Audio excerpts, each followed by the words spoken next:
Talladega Nights. Talladega Nights is right.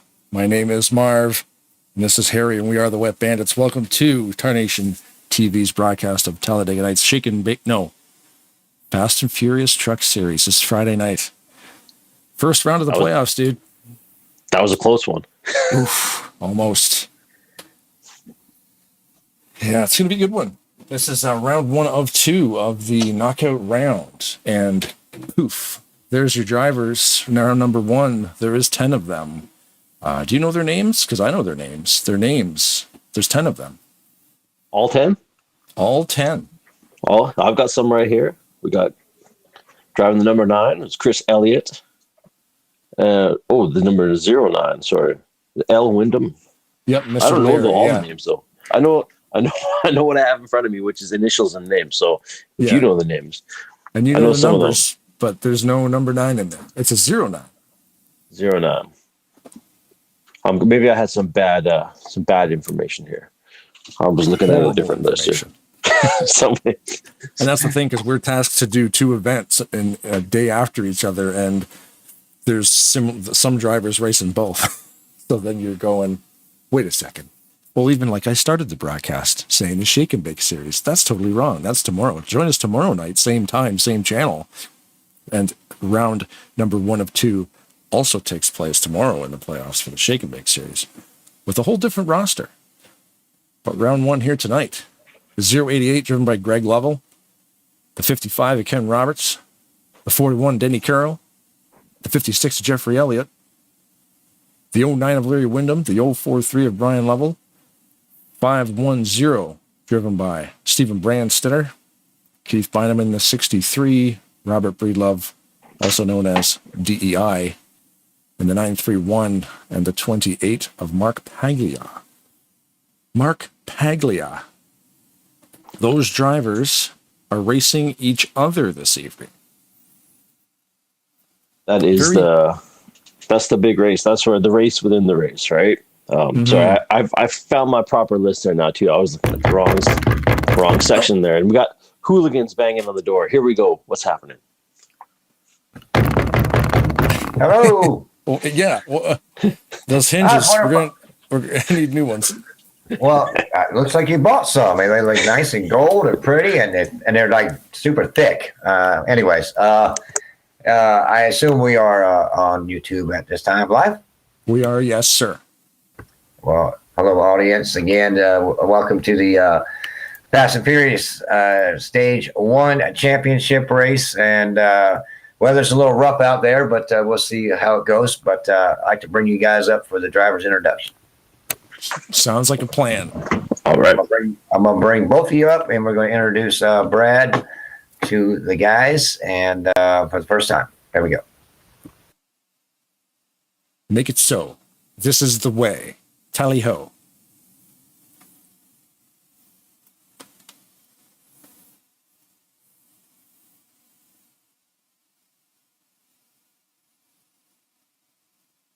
Good evening, gentlemen. Another week in the Fast and Furious Truck Series. This is going to be awesome, as always. Looking forward to calling this race. Another full field. Hopefully everybody's doing awesome. Co-host Brad is with me again this evening, so I'll hand the microphone over to Brad, because I'm sure he doesn't know when to stop talking. So go ahead, Brad. Thanks for that. Yeah, no, good evening, everyone. Thanks for having me again. Still learning a lot about it, but it's awesome racing, and looking forward to seeing what's going on tonight. Should be pretty exciting. And otherwise, I'll pass it over to Jeff. Well, guys, I want everybody to meet Brad for the first time, voice to voice. So welcome, Brad. Thanks a lot for being up there in the booth with Blaine. It's fun to watch you guys on TV, so we appreciate it. We're going to start our driver introductions with the number 0. Pat McCarsky, Brownsburg, Indiana. Wounded Warriors, Dodge Ram, number 0. Gary Heiser, driving the number 3 GM Goodrich Silverado out of Mount Strong, Kentucky. Number 7, Bobby Farrell, Frederica, Delaware. Cummins Throwback Ford F-150. Chris Elliott, driving the red Dodge Doritos number 9 out of Mooresville, North Carolina. Kelly Causey from Lucedale, Mississippi, driving the 00 Chevy with the Buc-ee's sponsor. Larry Wyndham, Blue Mountain, Mississippi, driving the 09 Black Hawk Down Chevrolet.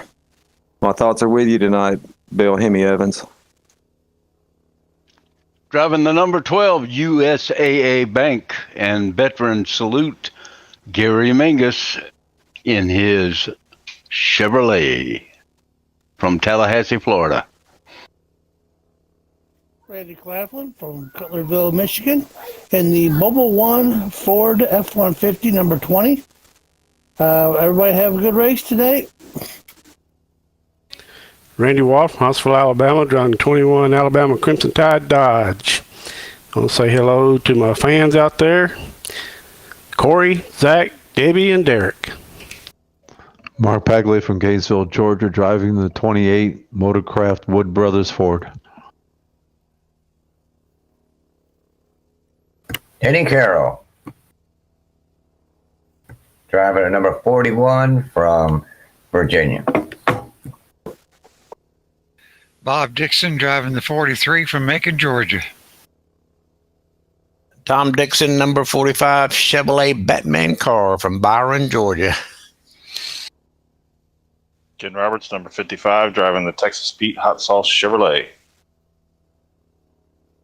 Jeffrey Elliott from Mooresville, North Carolina, driving the number 56 Ted Musgrave. I believe it's a Toyota. Good luck, you guys. And let's pray for Mr. Hemi. Yes. Number 63 Keith Bynum, driving the Hubcap Annie Chevrolet Silverado. And I'm with everybody on that. All our prayers and thoughts be out for our brother Hemi and his whole family. Hardship to lose somebody. And we got a lot of love for all our friends. Yes. 66 Ken K.D. Huntsberry from Orrington, Maine, driving a Yankee Chevrolet. Good luck, guys, and prayers and wishes. Number 85, Josh 2 from Dunn, North Carolina, in the Josh's Eggs Tuck Graphics Dodge. Mike Mangialardi, Federal Way, Washington, driving the 029 Ford F-150 Blackhawk Down car. Shout out to my buddies watching at the Rainier Room. Have fun tonight. Brian Lovell, driving the number 043 STP Chevrolet from Big Stone Gap, Virginia. Nate Balsa, driving the Monster Energy 079 truck out of Seattle, Washington. Greg Lovell from Big Stone Gap, Virginia, driving the number 088. Larry D. from Georgetown, Massachusetts, driving the 188 Route 1 Auto Service Silverado. Dan Lovell, driving the 388 Gray Ghost Chevrolet, painted by Frank Divins from Big Stone Gap, Virginia. Stephen Brandstetter from Randolph, Oklahoma, driving the 510 Ford Miller Lite. John Godfrey, driving the 711 LaJoy Chevy out of Cornelius, North Carolina.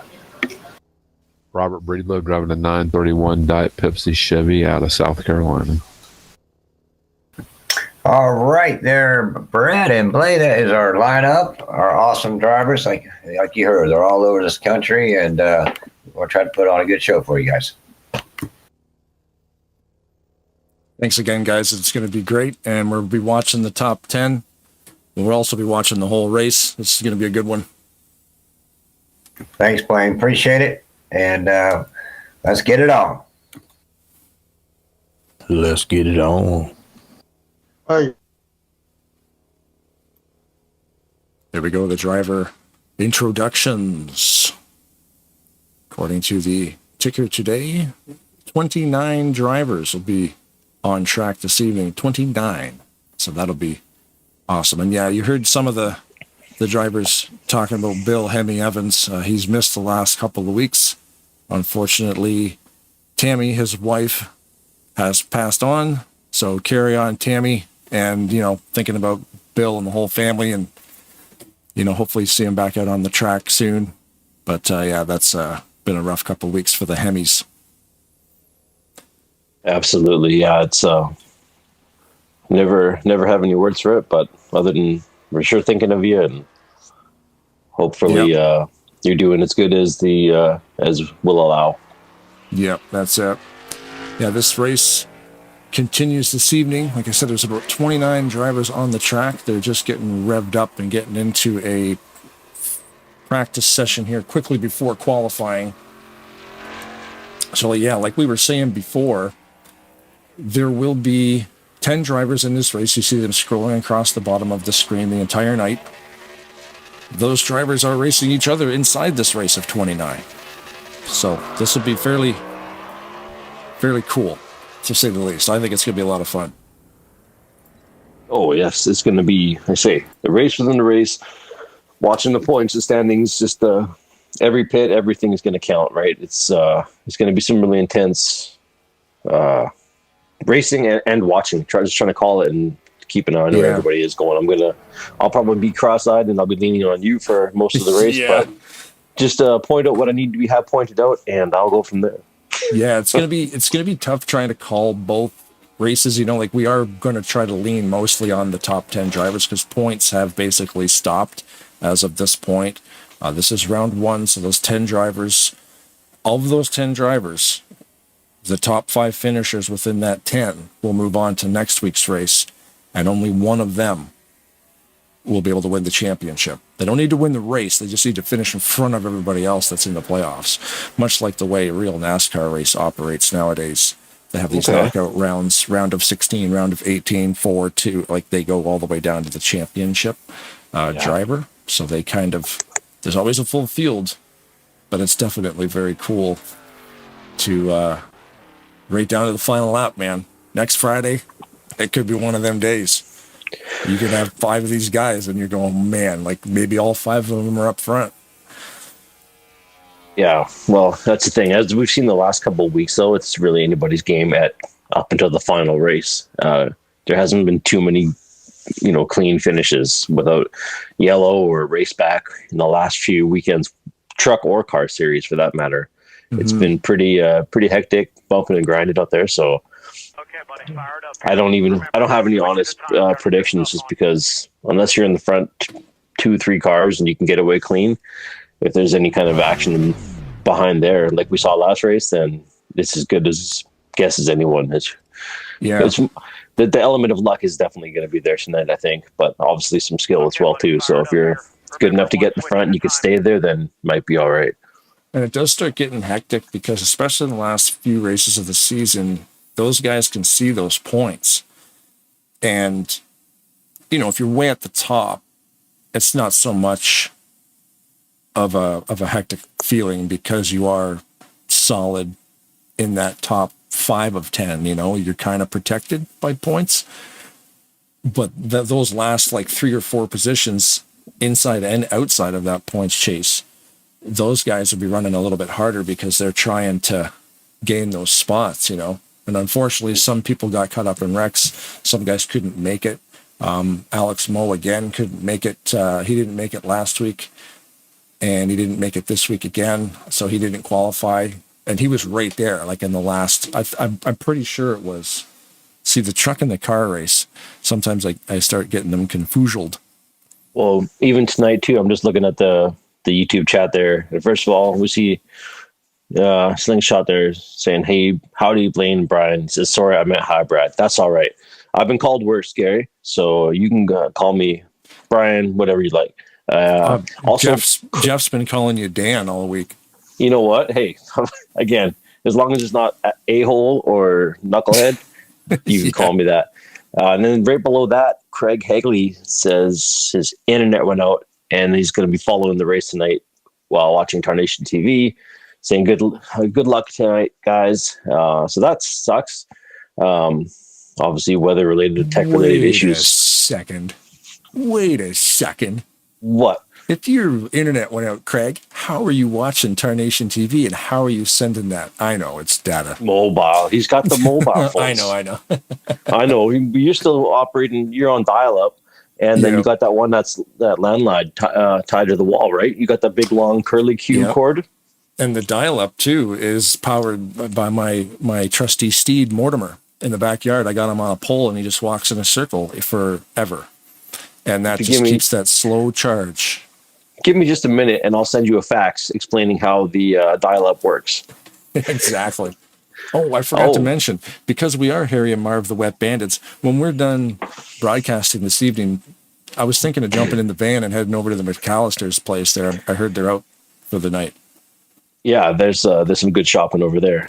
Yeah. So Craig answered yes. Cell phone was the answer, but he's dealing with a tornado where he is. Hopefully more. Yeah, it's obviously that sucks that the internet's down, but hopefully you guys are staying safe as well, because I don't know if that's super close to you guys or not, but that's never good. Obviously, storms that big, tornadoes, and so Craig's dealing with tornadoes.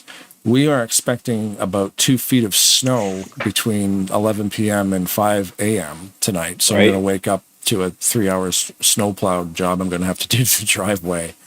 You are on the left side of Canada. Yeah. So What's your crazy weather patterns? Right now, it's just cold in like the Vancouver, like right on the BC-Washington border. So Pacific Northwest kind of weather, right? It's rainy and gray and cloud. I don't have tornadoes or 2 feet of snow, but I did stub my toe earlier, so that's my gripe for the evening. This doesn't really compare, but I just thought I would share. Yeah, really. just to be part of it. You got snow.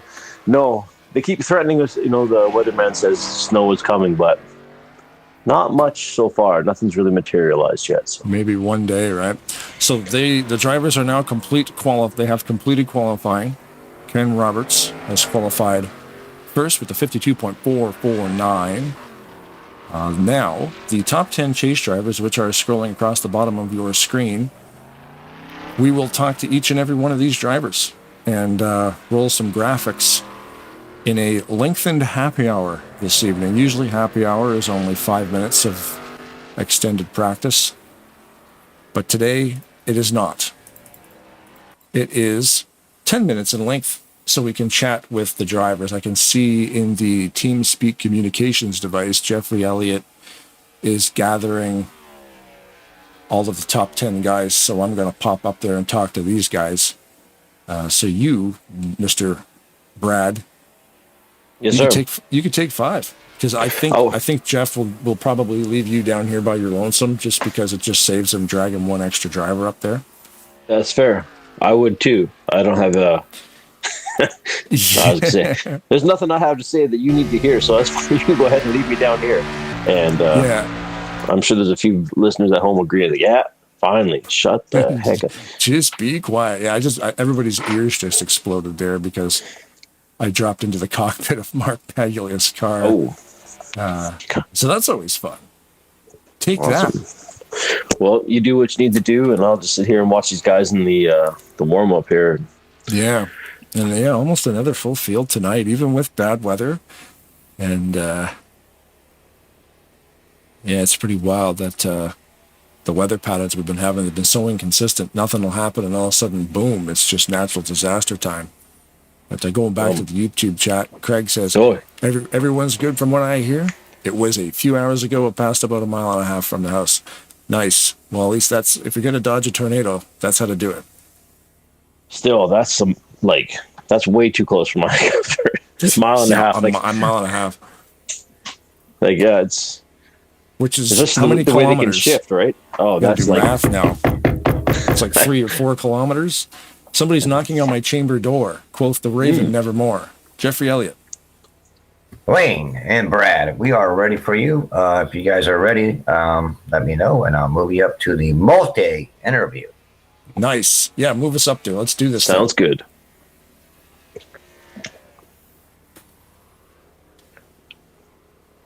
So here come the graphics, and we're going to talk to these guys. Carol was saying, sorry, the wind is horrible. My bad. Yeah, we got, in no particular order, the Chase for the Championship, season number 1, round number 1. Say that 3 times fast. We're just going to go down the list of 10. And whoever's picture shows up on screens who is who I'm going to talk to. Brian Lovell in the 043. Well, hello, man. So it's chase time, man. You got any secret weapons? No, just being smart and taking my time and working with the lines. About it. Right on. We're aiming to be, out of the 10, you got to be in the top 5 of those 10. So we wish you a good luck and shiny side up for the entire race. Yeah, man, I've got to get in the top 5. That's what I'm shooting for. So all you can do is race, keep it clean, and just use your head. Right on, man. Well, good luck, and we shall move on to the next driver, which will be the 088 of Greg Lovell. Thank you, Blaine. Hey, Blaine, how's it going, buddy? Oh, not bad, man. How's your weather down there? We're just talking to Craig. He just missed a tornado by a mile. Yeah, wind is bad. It was like 60-something gust earlier. It's calmed down a little bit, but it's still blowing some. Well, hopefully it steers clear of virtual Talladega this evening. Exactly. That's what I'm hoping for. Any secret weapons tonight? I just try to keep it clean, have real good pit stops, and work with who I can work with. Whoever's in the line, the best line to go with, that's where I'm going. Right on, man. We'll be watching. Okay, we'll move on to the next one. We got to keep these quick, I guess. We got less than 5 minutes. Larry Wyndham in the 09. How you doing, man? Oh, not bad, man. It's your green truck looks awesome. There's all kinds of fireworks exploding on the screen. You guys will see this later.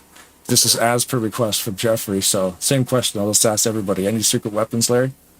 Yeah, I got a secret weapon, but I'm not going to talk about it. I guess, yeah, it wouldn't be much of a secret if you told everybody, right? Yeah, I got a couple guys that we've been running together tonight, and we're going to try to hook up tonight and have some power. Sounds like a plan. All right, we'll move on to number 28, Mark Paglia. Hey, Blaine, what's up? No, not much. It's this is going to be an awesome race this week and next. So, obviously, looking to finish in the top 5 of the 10 here. So, what's the plan? You got any new friends, or just stay up front all day? Yeah, I'm going to try to stay up front, stay with the lead pack here, and stay out of the trouble in the back. I think. Run nose to tail with some good drivers and, cross the fingers and hopefully stay out of the wrecks. That's it, man. Awesome. Well, good luck to you. Next on the list, the 41 of Denny Carroll. Howdy. What's, I'm wondering about pit strategies too. I know it's about 13 laps before you guys got to go in for fuel. So are you planning to pit early or go with the main pack? What's the plan there? Every time I pit early, a caution comes out, so I usually don't pit until I don't have a choice. Oh, run it right down to the bottom of the tank, eh? Yeah. Yeah, I'm going to have trouble figuring out I got to stay in front of 5 of these guys, and I'm going to have to remember which 10's in it. I got them written down beside me, but I guess that doesn't help you much. Yeah, there's like 30 people in here. There is. I've got the top 10 on a hot list right here though, because we got to try to keep an eye on you guys.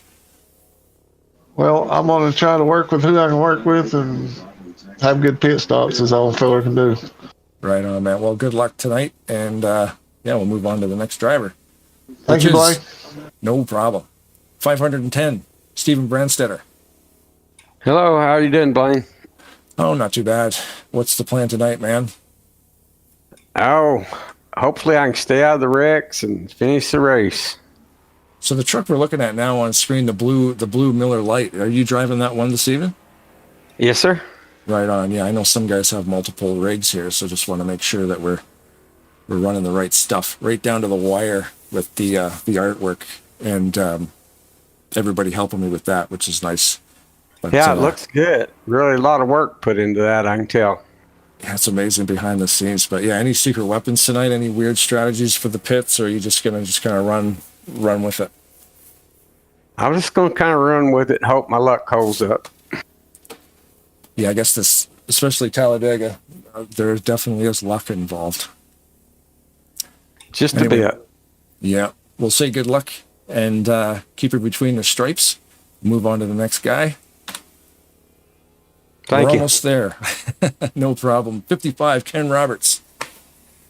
How you doing, Blaine? Oh, not too bad. The Texas Pete 55 Chevy Silverado. I can't see the grill. Yeah, it's a Chevy. Nice.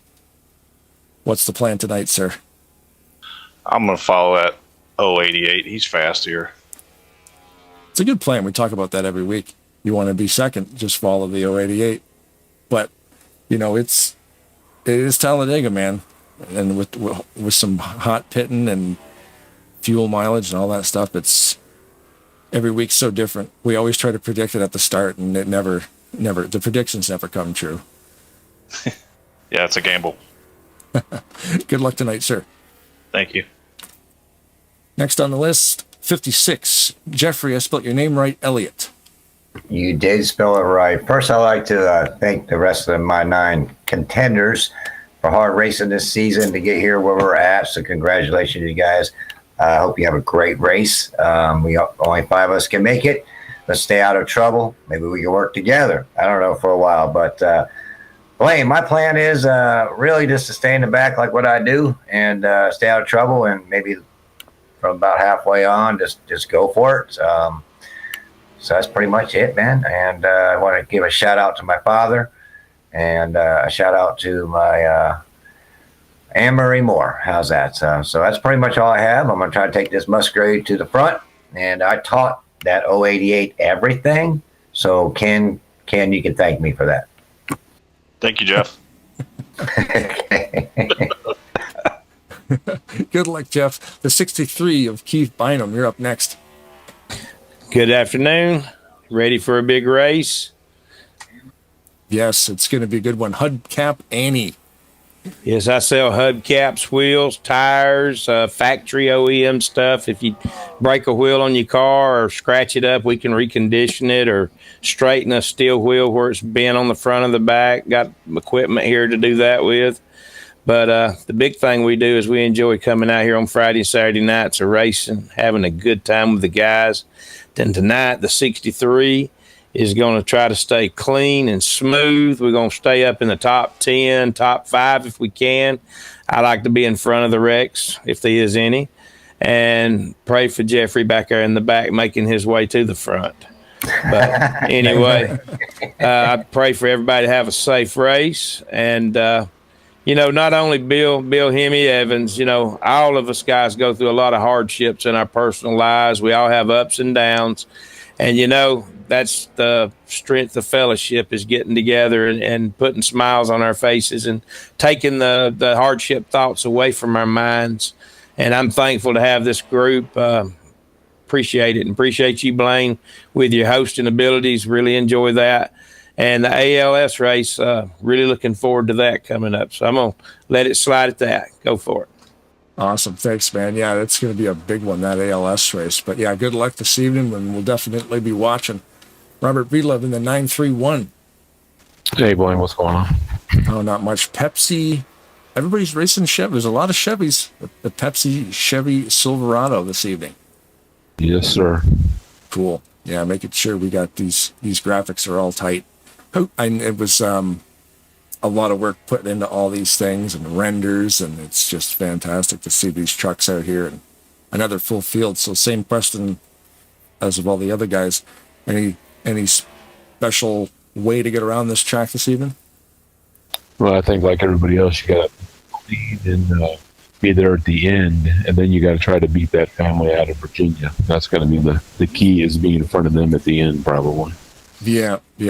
Big Stone Gap, Virginia. Lots representing them. But, yeah, man, good luck this evening.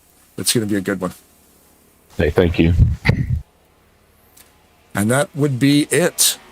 All 10 of those guys. Thank you very much, gentlemen. Have yourself a fantastic race, and good luck. Thank you, Blaine. You Thanks, are the Blaine. man. You are the man. Thanks for doing our broadcasting, man. You're amazing. And your co-assistant, how you want to word him, pretty soon he'll be taking over your job. But anyways, Brad is amazing. Yep. Thanks, Blaine. Thanks, guys. We are back down in the booth. Hey, I like what you've done with the place. Well, you know, I figured I'd better do something before you got back and get chewed out like you did last week after the year. Like, you left it a mess, you jerk. Yeah. Yeah. I noticed one thing in there. I mentioned that we spelled Jeffrey's name right. We actually, on this graphic you're looking at right now, it's spelled properly. The 510 Stephen Brandstetter is spelled right. But on that other graphic, it was actually missing a T. But you know what? We'll be perfect tomorrow. Oh, okay. There's a spell check. Yeah, there's so much work going into this, and Craig being the man behind these renders of these trucks. You know, I was gonna make this graphic, and then he sent it to me. I'm like, oh, sweet, because I didn't know what I was gonna do. Trying to get all 10 trucks on screen, and then this thing showed up in my email inbox, and I was like, here, away we go. Offload some of the work. Got an art guy in it. We got an art department, man. Oh, no, look at that. Perfect. It looks amazing. Yeah, exactly. It's like, you know what? I don't have to do that. I can do other stuff, you know, and it comes down with this ALS race that's coming up. Actually, I can put that graphic up on screen here. What was the date on that? Just want to make sure. Yeah, the Joey Elmo St. Amant benefit race for the ALS is the 18th of March. Will be live here, Tarnation TV broadcasting that. That is definitely going to be a massive race, and there's a lot of guys in this community contributing to that. That's going to be some broadcast, I think. It will be. That's a full race, is it not? That's like signed up to the nose. Yeah. Oh yeah. Do you have your schedule there? Did you want to call through all that stuff? Oh yeah. One moment here. I've got it all right here. I had to pull up my feed. Yeah. The benefit race is full, and there's actually backup drivers in reserve just in case one of the mainliners can't make it. There'd be someone to take their place. So that's going to be a 40-car field. Right. So yeah, it's March 18th is that. Just before that, we've got on March 10th, we've got the Fast and the Furious finals. That's the championship for the 5 drivers. And then on the 11th, we have the 2023 championship for the final 5 drivers for the Shake and Bake. Yeah. Then on March 25th is the Talladega Nights team event. And that one is currently full. That was right by invitation only. And that one, if I'm not mistaken, is full right up. Yeah, these things fill up quick. And then you can also join us tomorrow for stage number 1 of 2 of the Shake and Bake series, the March 4th. All these races are scheduled for 9 p.m. Eastern. I'm pretty sure the ALS race benefit for Joey is a 9 p.m. Eastern Standard Time.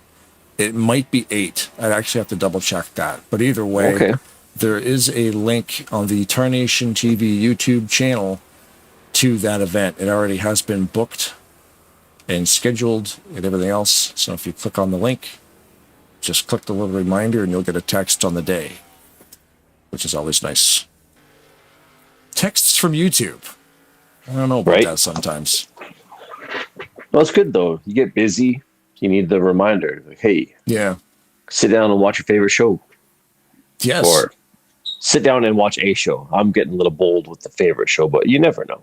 Yeah, it's good.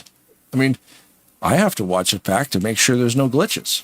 And I find I am very funny. Are you not entertained? Yeah, exactly. That's the thing about you, though, man. Like, you've actually done, like, open mic stand-up comedy stuff, and I've known you for, like, 30 years, and I've actually, anything you've ever said, I've actually never laughed. You're not funny at all. I know. Well, that's the thing. That's why I only did it once. Just because I tried it out. I was really bold, though. I quit my job. Literally, I did. I quit my job. I worked for TELUS for 15 years. Terrible company. F them. Anyways. Yeah, really, like the worst company in Canada. Thanks for the good thing working for those guys. I quit my job unrelated to that, and the friends were going out to a comedy night, and they're like, hey, we're going out. They like you could do stand-up. It was amateur night. That's what it was. So I went there. I'm like, I really need this to go well because I just quit my job and it didn't go well. Not as well as you'd hope. Not as well as I'd hope. So Yeah. back to work I went. Get in your truck and retire that thing. You betcha. Yeah, that was so. It was just an open mic, eh? It was, yeah. So literally anybody could go up, which I did. And then they said, thanks, but it's not that much of an open mic next time. We're actually shutting down. This is just a one-time event. And they said, definitely don't look for us in the papers or... That's awesome. Yeah, no, they're like, you suck. I got a couple laughs. It's like, we're not even going to bother paying the rent. Oh, exactly. Don't even worry about it. You were so bad that... Yeah, he was just terrible. That's how bad you were. I don't... That's how bad of a comic I am. Like, I'm so bad. How bad is he? No, I got nothing. That's how bad I am. I saw it. I thought it was actually pretty good. But yeah, you know, I would appreciate never that. do that, dude. But I need you to say that though, because otherwise we wouldn't be friends if you didn't think that. So that is true. That is true. I need you to heap praise upon me. And so here's the field. You want to go quickly through the field. Most of these guys in the 10 are a few of them are up front. Got Ken Roberts there, Greg Lovell, Denny Carroll, Mark Paglia, Dan Lovell, Larry Wyndham, Robert Breedlove, John Godfrey, Chris Elliott. Oh, bad camera angle. I know, I'm just Keith playing around Bynum. with that myself. Randy Waugh, Keith Bynum again, Brian Lovell, Bobby Farrell, Stephen Branstetter, Larry D, Gary Mingus, Pat McCarskey, Ken Huntsbury, Nate Balser, Mike Mangialardi, Greg Heiser, Jeffrey Elliott, Randy Claflin. Oh, Mr. 2. I can't remember his first name. Josh 2. Kelly Causey, Tom Dixon, and Bob Dixon rounding out the back row there, the Dixons. Yep. Bobby Good Dixon. to see them out. Yep, with the factoids of the night. Yeah, it was absent the last race or two with the factoids, so it's always good to have him back when he's feeling up to it and when he's able to make it. Just adds a little bit of a little extra to the race, having all the extra info. It is a lot of extra info, and like I forgot that there was a replay analyzer, which can actually crunch a lot of stuff. It counts. It'll give you the information on how many tires you've changed and all the penalties. It's all the stuff that the game doesn't really report, but it must store the information somewhere. Green flag is up. Ken Roberts leads, of course, the pack into the first turn, also known as turn number 1. Ooh, that's why I like hosting with you. I'm learning something every day. Yep. What's the name of the first turn? Turn number 1.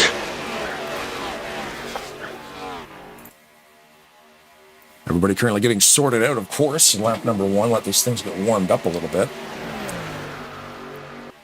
Everyone seems to have a pretty good distance between them tonight, starting out. No one's in a hurry to get too close just yet, eh? Oh, yeah, yeah, exactly. The first couple laps, the tires have the heat coming into them.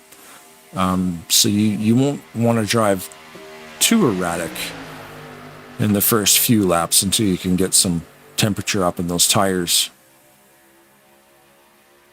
That makes sense. Apparently I missed a truck file.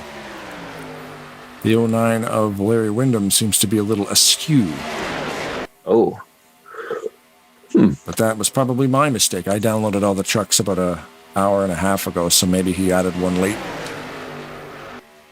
Oh, maybe. I just added one before. It looks, well, part where you see him was the skew. I see he's got the green Blackhawk down. Oh, does it? Yeah, see, it just looks like a black and teal looking thing that's a little bit offset, so something happened to my car file. Because he doesn't change his paint. But for me, right there, the 09 looks very weird. 3 wide in the middle? Yeah, why not, eh? Lap number 3 wide. Dale Earnhardt Sr. Hold up the number 3. Chris Elliott in the middle there. Keith Bynum on the outside. Coming down the back straightaway into turn number 3. Also known as the third Corner turn. 3. Oh. Information. We make each other laugh, don't we? Yes. Hopefully. Laughter is the best medicine.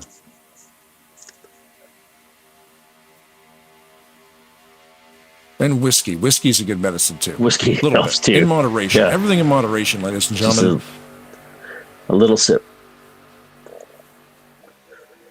Yeah, the next couple of weeks are definitely going to be fantastic. Join us tomorrow evening. Yeah, for the Shake and Bake series. Mm-hmm. A similar style of race. We've got the 10 drivers racing each other, and then, of course, that is also round number 1 of 2. And then next week, join us right back here again for the final race of the truck series. And, of course, next Saturday, the final race of the car, or the Shake and Bake series, which would be the cars, and get a couple of different champions.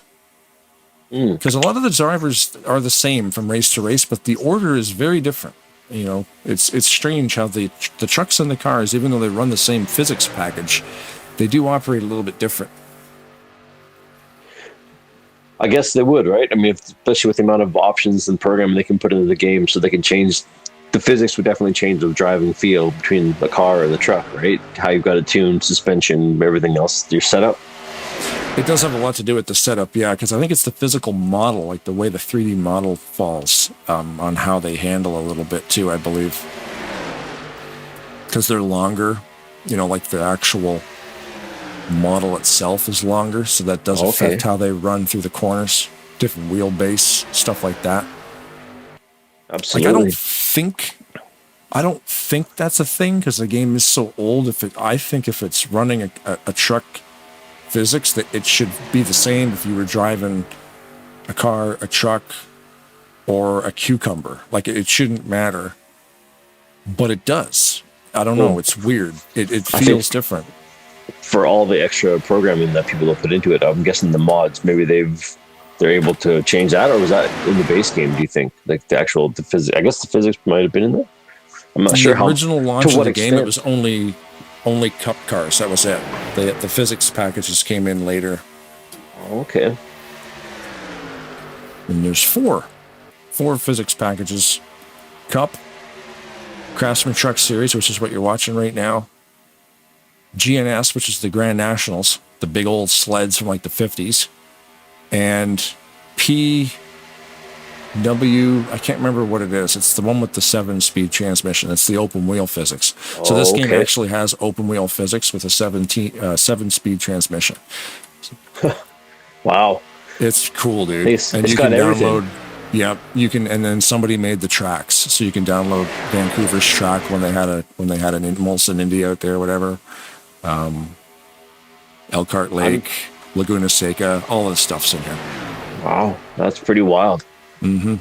And I'm also constantly amazed at how the graphic packs and all the other mods they've made to make this thing run. Like I say, brand new computer, laptop, throw on a 20-year-old game, and it looks and plays like something I would have. I mean, I haven't played any other racing games, so maybe there's more fine-tuned and a little more polish here and there. But for the fact that if someone said, "How old is this game?" I'm like, "This is a racing game. It doesn't play old. It doesn't look old." No. Once you're in the race, I mean, the menus are dated, and you can tell that's about the only thing that kind of gives away is before you're racing. But watching it here, spectator cam, forget about it. It's just amazing. Nose to tail, 3 wide for about what? 1, 2, 3, 4, 5, about 6 rows, maybe even more. The whole entire pack right now is running 3 wide, dude. And this is not artificial intelligence. Every single truck on the track right now has a driver behind a wheel on it, and these guys are on a rail.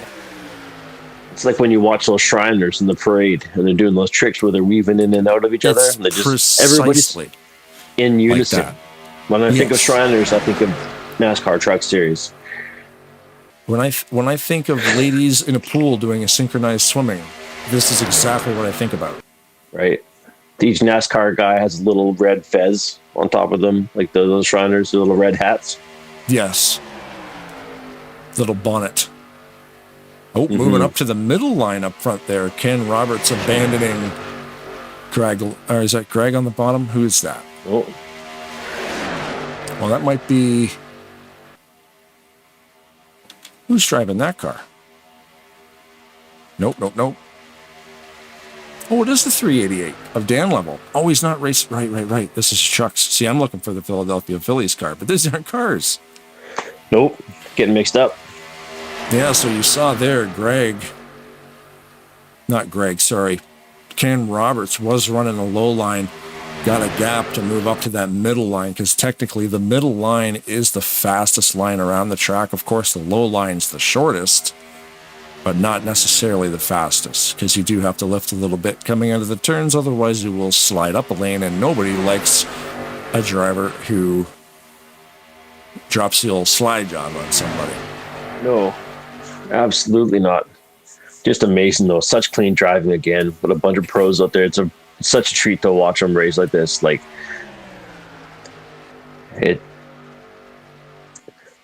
everybody's keeping their lanes. Everyone's where they should be, and inches from each other's bumper. Yep. You keeping up on the YouTube chat there, bud? I'm not. No, I was switching between there, but I will. There's a bunch going on there. Is there? So yeah, we like the old guys. What? No. Yeah, big fan of the elderly. Oh, they're getting pushed below the yellow line right there. Uh-oh.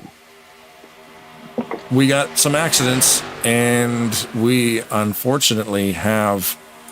I saw the 510 in there. He's one of the... And the 56 is in there, too.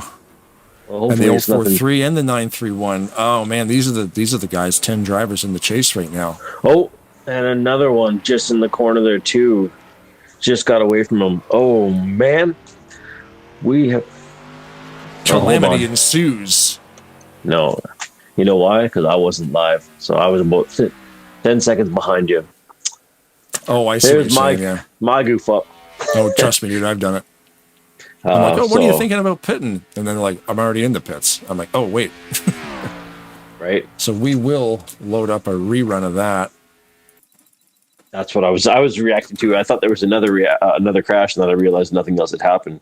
My instance of the chat, because I had switched to another program, is lost. So I've got 0 chat on there at the moment. So if you were looking to address anything there, I've got my chat is currently blank. See, so you can see there that bottom line was actually. I'm going to move that back a bit and get up a bit here. We see that Ken Roberts and that front line, Greg had to take to the bottom to keep from wrecking him. But that's not where the wreck came from. The wreck came from the 7 and the 043. And again, I'll go to helicopter cam because this is the easiest one to see. You can see how close these guys are running. That little bit of a checkup up front. It might even be, who's that there? The 188 of, is that Larry D? Yeah, Larry D. Just doing the push draft. I mean, that's what you do at Talladega. Unfortunately, they ran out of room 3 cars ahead of them. So that soaks up the 4.3, the 931, the 510. Wow, somebody launched right over. Who's that? Gary Mingus. Oh, no. Gary Mingus actually got upside down, wheel to wheel with a barrel roll over the 9. That's a pretty good move. Ooh. Stick the landing. He did. I'm holding up a sound right now that says 7.5 out of 10.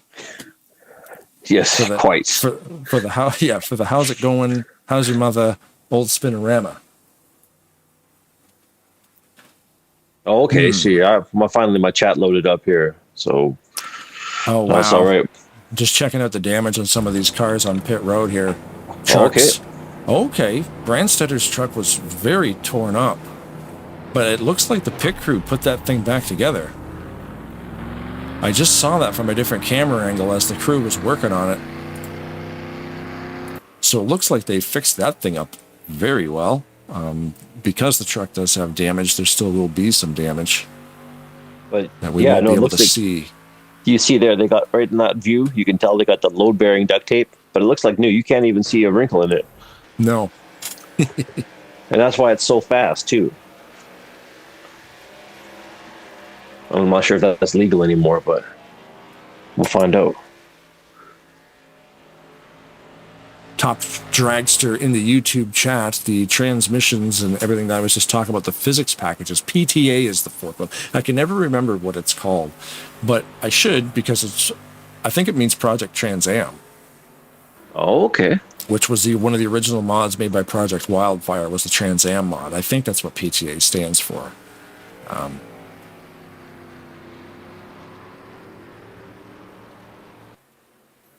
Top Dragster is Mr. Miller, fellow broadcaster extraordinaire. Click on that name and follow that channel if you want to watch more things like this.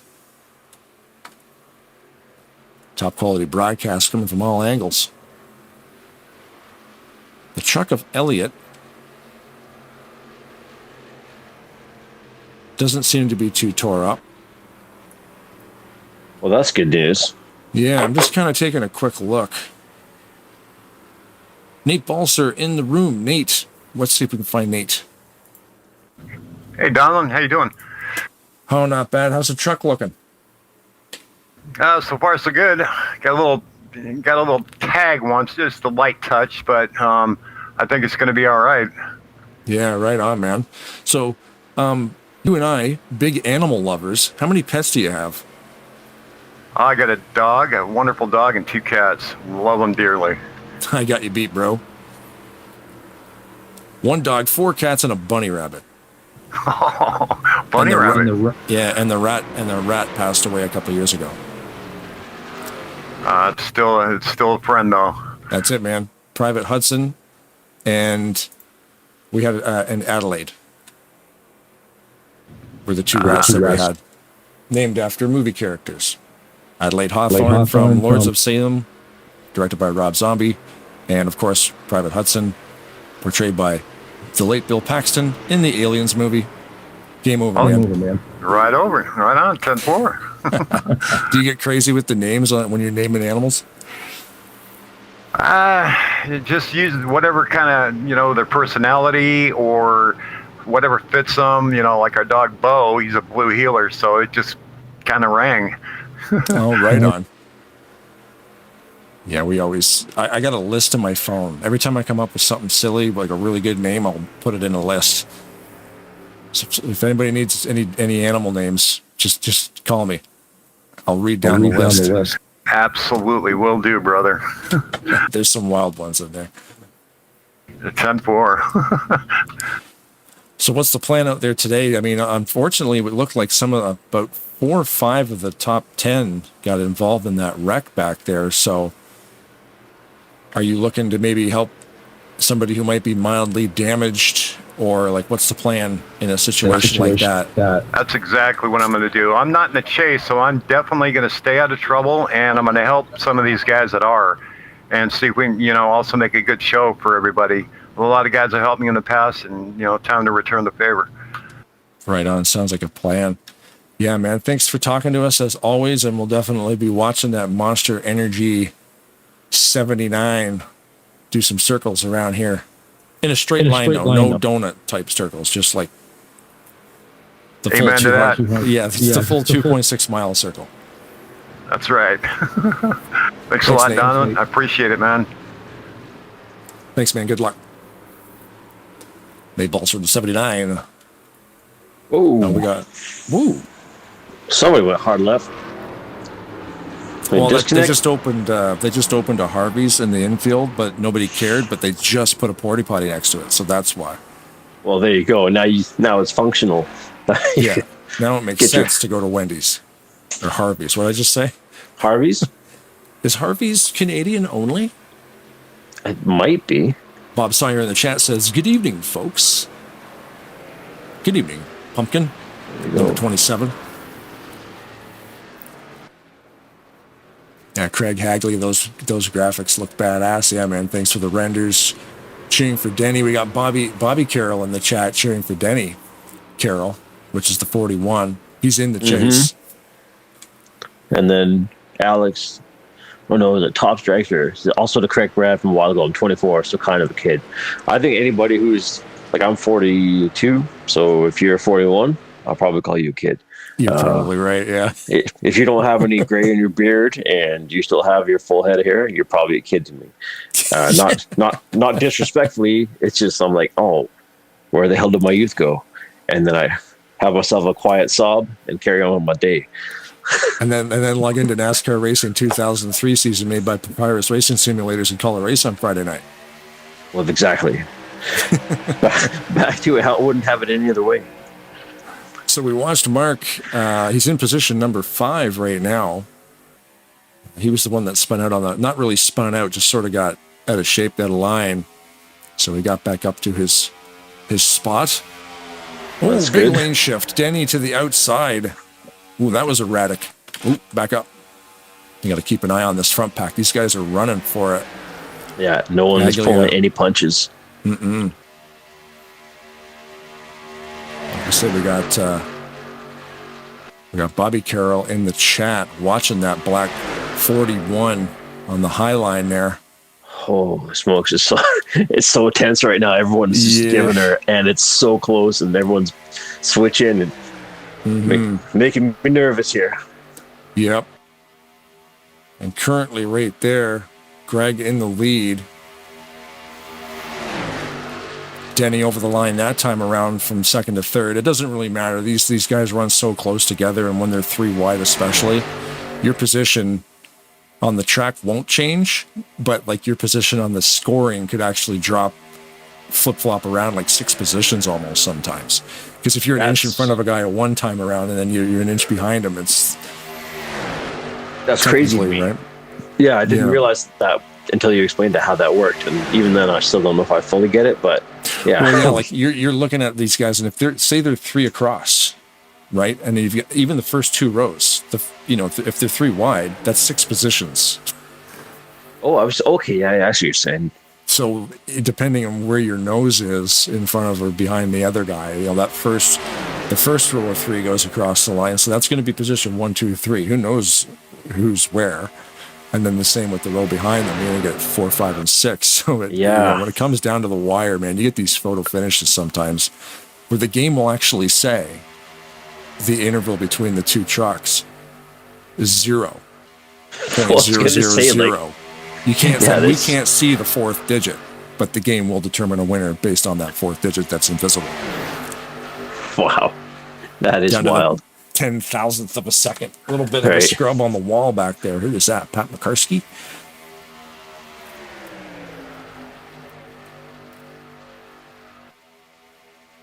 So those top 3 cars are among the top 10 that are racing. We've got 63 there too. So those top 4 cars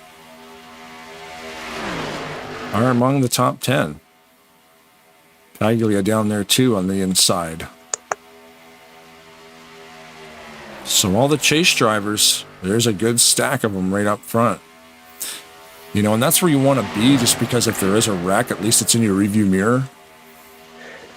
Well, yeah, that's exactly it. You don't want to be, you're in the first, right here, 3, 4, 5 positions, you're probably going to be okay. But if it gets messy behind you, then, yeah.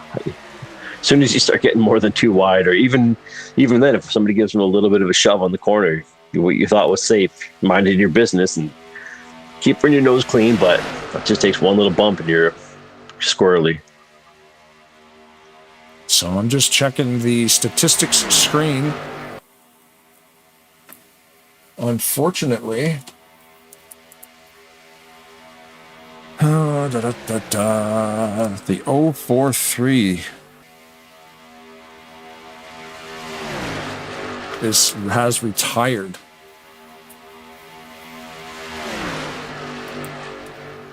Well, that's no good. Now, the 043 is in the top 10. Why am I not listing him as in the top 10? He is in the top 10.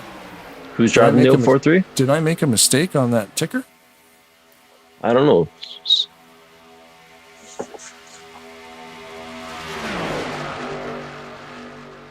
Whose car is that? Brian Lovell, the 043.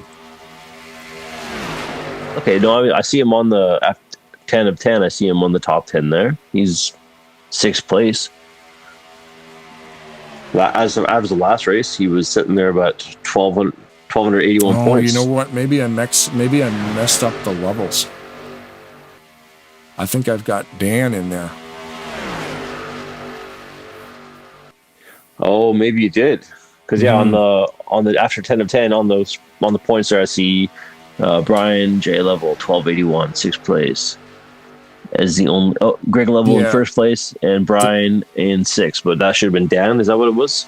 There's the list there, the real list created by Craig. It's got the 043 of Brian. On my ticker, I have the 388 of Dan. Oh, okay. There's too many levels. I typed in the wrong one. Hey, there we go. Okay, so Dan's name is on the bottom of the screen. Let's just remove him. I mean, I can't remove it. The race is live. But yeah, unfortunately, Brian had to retire from the accident. Randy Claflin also retired from the accident. Ken Huntsberry was forced to retire. And Gary Mingus just retired 1 lap ago with wheel issues. So all sustaining damage from that big wreck. Oh, man. So one more time. So how many of the top 10 that we were, so at least, 1, 2 on my count? Retired, you mean? Yeah, retired just after one. that. Just one. Okay. So yeah, the 043 is gone. Just the level. Okay. Yeah. No, I shouldn't say just, but the one. So luckily, I mean, considering how it was there, I thought there could have been a lot more, but it's always unfortunate to see anybody get knocked out. But again, even that speaks to the realism of the game. All of a sudden, he said he got wheel issues, like wheel problem for Gary Mingus. He was not in the chase, but wheel meaning actual like a tire problem, not like steering wheel, like probably a bent rim or something. He was forced to retire for that. Huh. He probably got out there after the wreck and noticed that something was wrong with the truck. Maybe he couldn't keep speed. He then pitted and retired, and then the game is reporting that as a wheel problem. So yeah, this 388 that we are focused on right now is listed at the bottom of your screen. However, as you can see from that graphic there, he is not part of the chase, so that's my bad on that. I also have the statistics in front of me, and Dan was not listed in the top 10 for the trucks.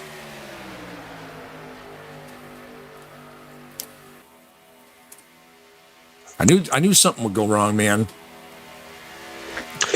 If something didn't go wrong, then people wouldn't have nothing to complain about. So send all your angry letters in the YouTube chat.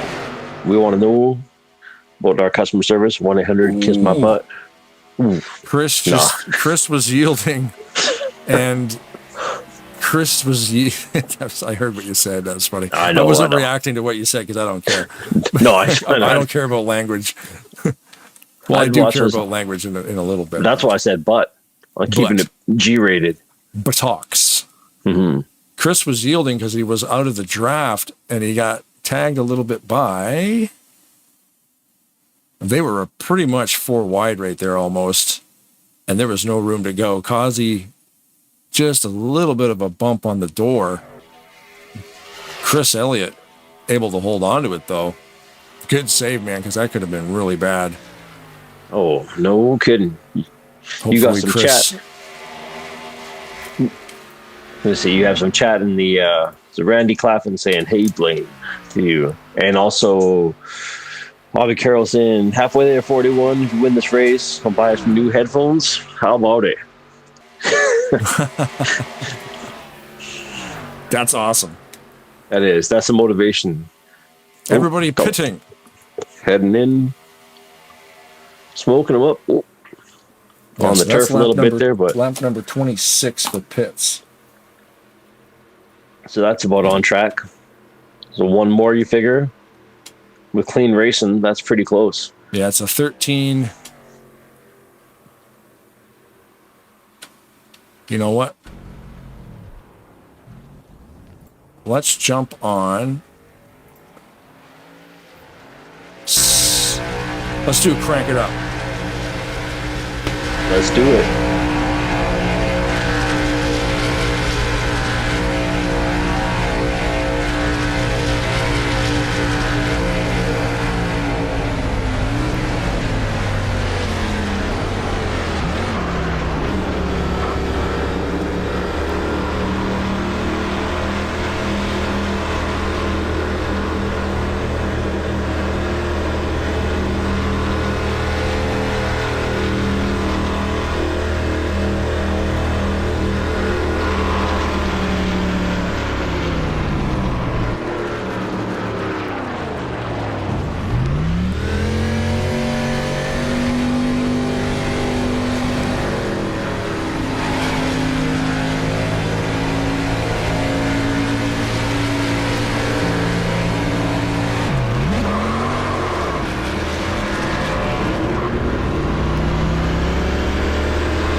So under green flag conditions, it looks like Mark Paglia there. We could see it from the review mirror of Godfrey when we were in his car for the Crank It Up.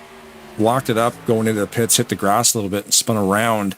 Under green flag conditions, that could be an issue for Mark. So we will give this a couple of laps to settle down with the order here. Green flag pit stops are always so tense because you really got to be perfect. You make that mistake on a yellow, you'll just catch back up to the line before going green. But under green, everybody's out there doing 200 miles an hour. If you make a little bit of a mistake on pits, it's amplified. Spinning out, very bad. A little bump into the wall there. Who was that? And Mark is in the top 10 too, so we're going to check to see where he's sitting now. 28 of Mark. Currently 16th, but he does have a partner in crime there with Larry D to help him get up to speed. By yourself out here, you would be rolling around here probably about 179, 180 mile an hour. These two cars right now, trucks, because it's my first day. These two trucks currently doing about 189. And they do have the Dixon brothers behind them, Bob and Tom, nose to tail catching them, so this pack will actually get faster. And all these cars are on the lead lap. So a four truck tandem. This is going to help. This is cool for these guys to have four of these guys in the line. Now you can see their speed down at the bottom. He got spun out there. Oh, do we have yellow out? Nope, still green. Yeah, no, he's all right. I was just following him in the back there. He had spun out there. I'd seen him. I just was following him back a little bit of a rewind there because I see him hit the wall earlier. Just a little. I don't know if he got caught up there, but all of a sudden he just a sharp bump into the wall, and then seen him down at the bottom. It spun out. So I'm not sure if he's having some issues there tonight. Right. Hopefully everything's all right. Focused on 28. Crosses the line at 15th. With him and D together, they were running about 189 miles an hour with two trucks. Now that the Dixons have caught them, they are traveling at 197 miles an hour into turn 3 off the back straight. So it's amazing how much of a difference 4 trucks makes compared to 2. Back to the front of the pack, Greg and Denny up front all day. Like I said, if you like what you're seeing, Tarnation TV, subscribe to it. We will be back here again tomorrow. Oh, yeah. And these guys will be racing cars. Pat McCarthy's definitely having some trouble here. I just went back on a bit of a replay to see what happened there, and he was driving down. All of a sudden, sounded like he was, I don't know if it was an engine issue or if it was a connection issue or what. But anyways, he hit the lower grass beneath the yellow there, spun out a couple times, and then got back onto the track. Oh, okay. Just around the 33-minute, 30-second mark there. So I'm not sure if he's having some kind of technical difficulties, but he's back on the track. And yeah, he currently is being scored 2 laps behind. Oh, okay. So he's not last because there is other trucks that have retired, unfortunately. So no, that's good. He's still hanging in there and putting, you know what, getting every point counts, right? So you show up when you get there. Well, and good news for him too. I mean, well, good and bad, I guess. There's 2 lucky dogs on this track, so that would go to Stephen Branstetter or Chris Elliott. Oh, okay. Under a yellow flag. So Pat, unfortunately, he's just outside of that lucky dog instance. Oh, it's just looking in the chat here. Brian Lovell saying the wreck took him out. Blown engine.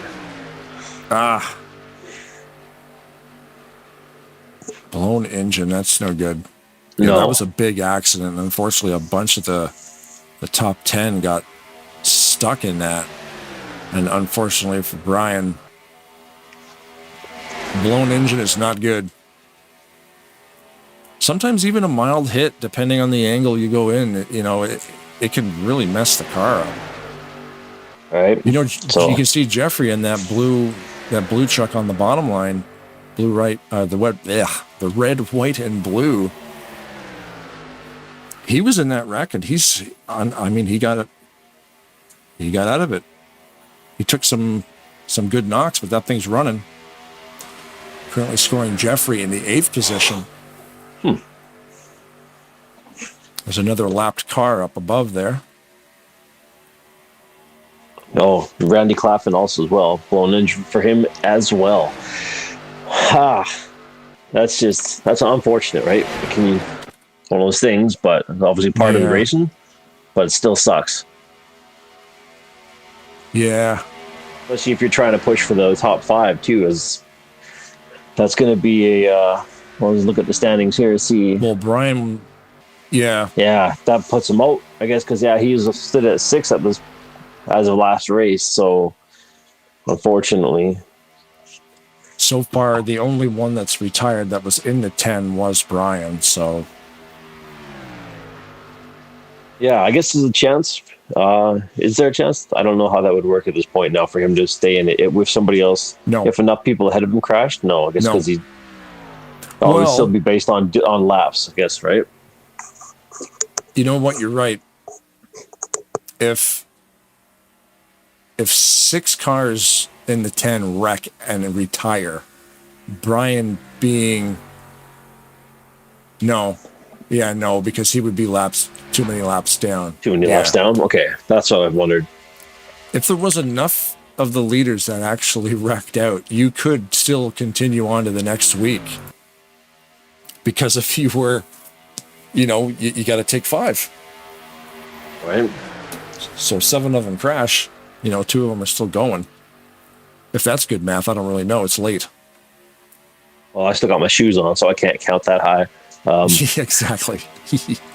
Randy was saying, he finished 4th last Saturday and hoping to do the same tonight. That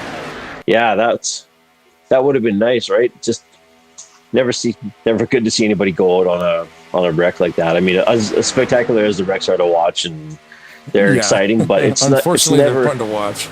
They are, right? But it's never good. I'd much rather see a clean race and right down to the wire and have every last truck on there. Yeah, for sure. Yeah, you want to see it go green the whole way. We're within 10 to go now, so any yellow flag condition that may occur, they will race back to the flag stand to lock the field in.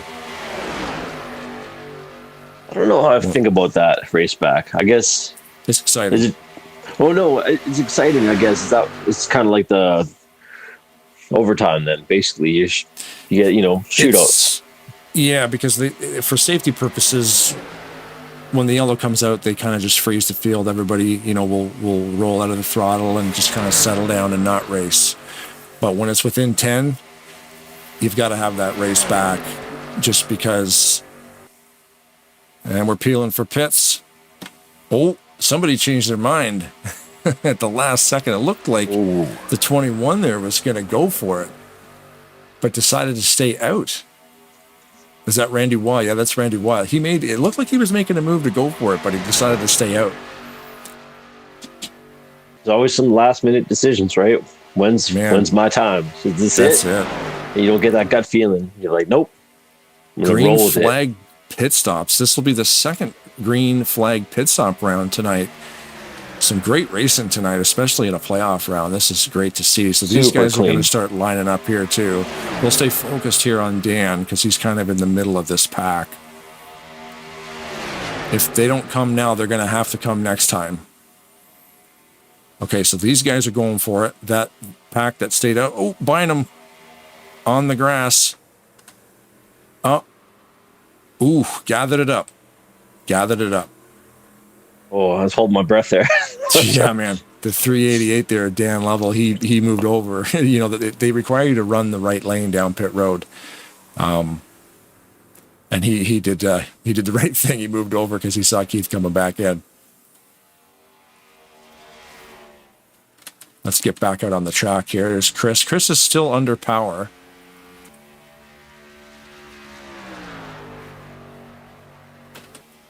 There's Denny Carroll, Greg Lovell. Ken Roberts leading the pack. Couple second gap there. Oh, Ken Roberts coming down for a pit. Looks like they all are. Hot pitting Jeffrey onto the grass. Oh, he's going to lose it under green flag conditions. Ouch. Jeffrey Elliott in the top 10. Like I said, man, under green. I mean, under yellow, you can do that. He is going to be out of the draft. He just lost the draft. Really? So explain that then to me, just because I don't know. What is that? Is the time penalty? The dock him? Is it like a lap? Seconds? How do they tally that, or what's the penalties? So there's no penalty for that. He's just basically under green flag conditions. Everybody out on the track right now is still traveling at full speed. To make a mistake like that, losing precious seconds. Yeah, because basically now, if he lost 5 seconds, he's not going to be able to catch on to the draft. And then by the draft, of course, I mean, 4 trucks in a line are always faster than one. Unfortunately, Jeffrey might be by himself. Shoot, hey? So that's not good. Ken Roberts, what's the distance between first and second right now on the track there? It looks like at least a good 1/100th of a second. I don't know. Yes. 1/100th. Yeah, we've got Ken Roberts leading the race. Kelly Causey is 0.6 behind the leader, and John Godfrey is 0.9 behind the leader. So and then just like that, the gap was closed. Mm-hmm. We can get more of a real time with that list there. I just brought up that list. We'll see it exactly at the line.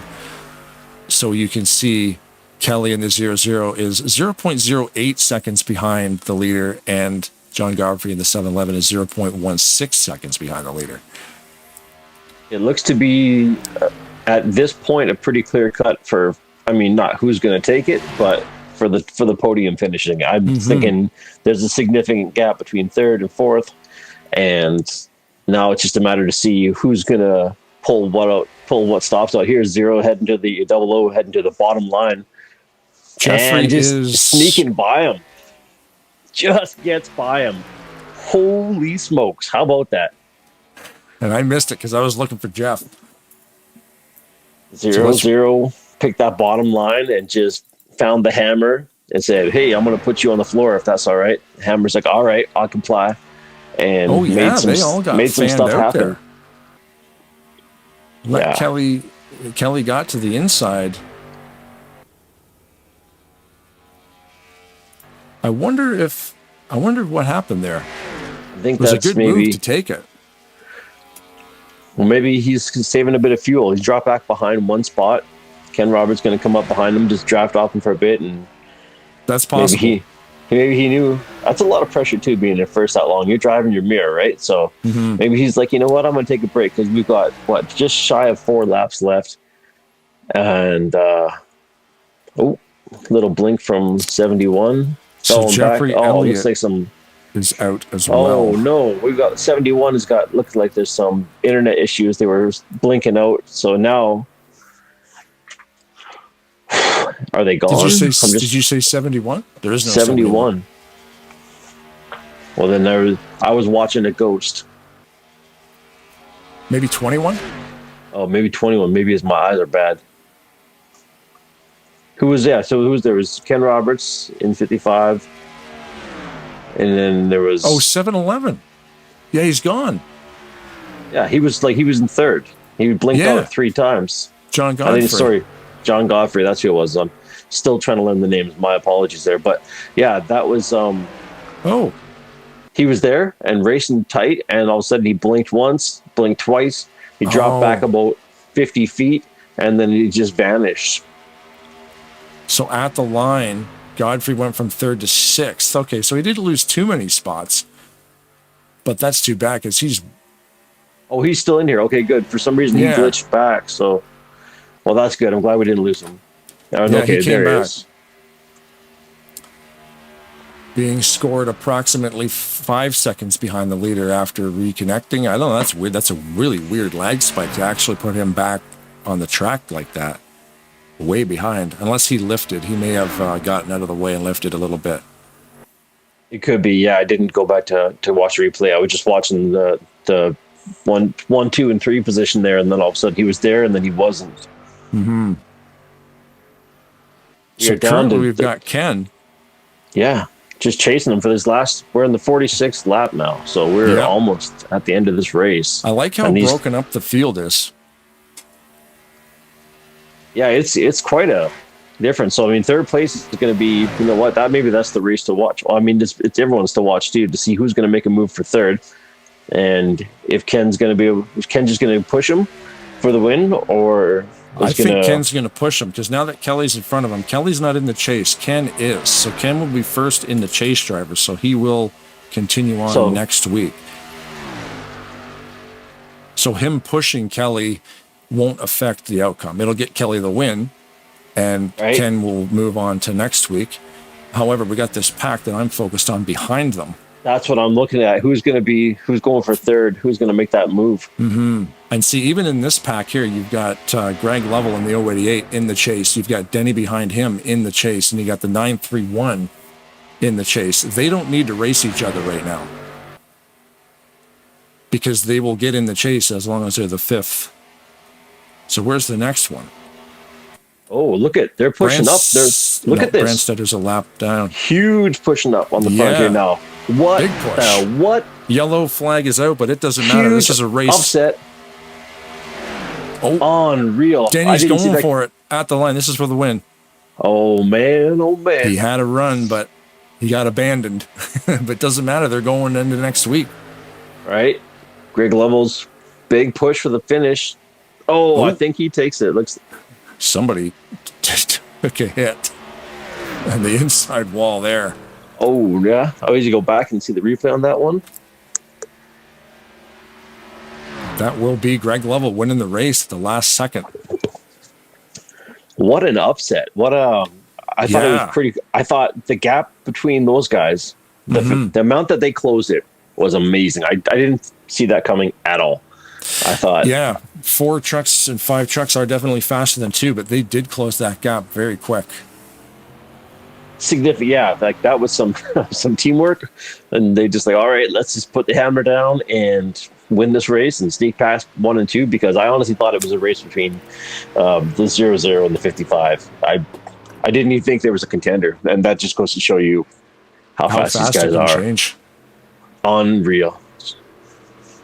Awesome. Did we see what happened? What caused the yellow?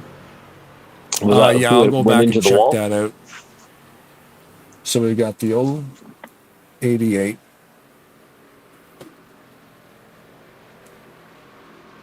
We got, and Denny will be in the 41. We're just looking for the top 5 guys here. Ken Roberts in the 55.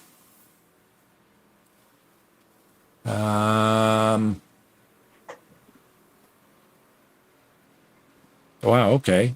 So Greg, Ken, and Denny. Yeah. Jeffrey's out. Where's Larry Wyndham in 12th? I think it's Larry. Yeah, D, Dixon, Dixon 2, Heiser, and Larry Wyndham, so the 09. And where's the next driver? Bynum, 63.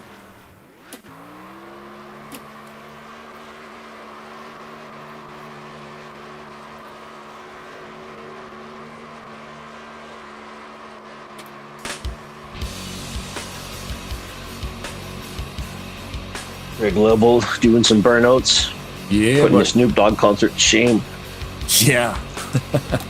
Dr. Like Green hanging- Thumb, paging Dr. Green Thumb. Dum, dum, dum. Nice. Oh, wow. The Well, race winner. That was awesome. So now it's a matter of, let's see here. We got to crunch some numbers. I believe I have the final tally. Save my replay there so we don't lose that. And get my data export so I can peel through this. Mm-hmm. I'm going to go back and watch that replay again and see exactly what happened in that final lap there, because yeah, you can find me a timestamp of when that yellow actually comes out. I'll go back to that after we're done here and we can take a look at it. I will see what we can find here. Fantastic finish. Right. What a race. I think to say, yeah, the finish, with how broken up the track was too, I was quite surprised by that. Like you said, that's cool. That's what happens under green flag pit stops, because everybody's going to have a different strategy. And if, guys make a little bobble on the pit road, you've got lapped cars getting intermingled with lead lap cars, and it really mixes up the final. So I've got the 88, the 41, the 55, and then I'm just seeing your final 5 drivers here.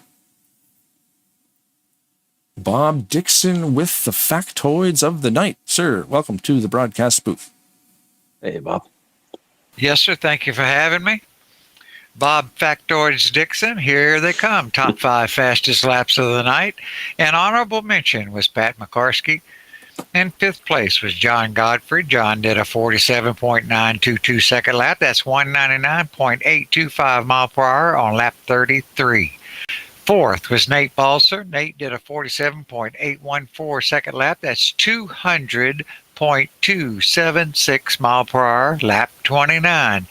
The top 4 were all on lap 29.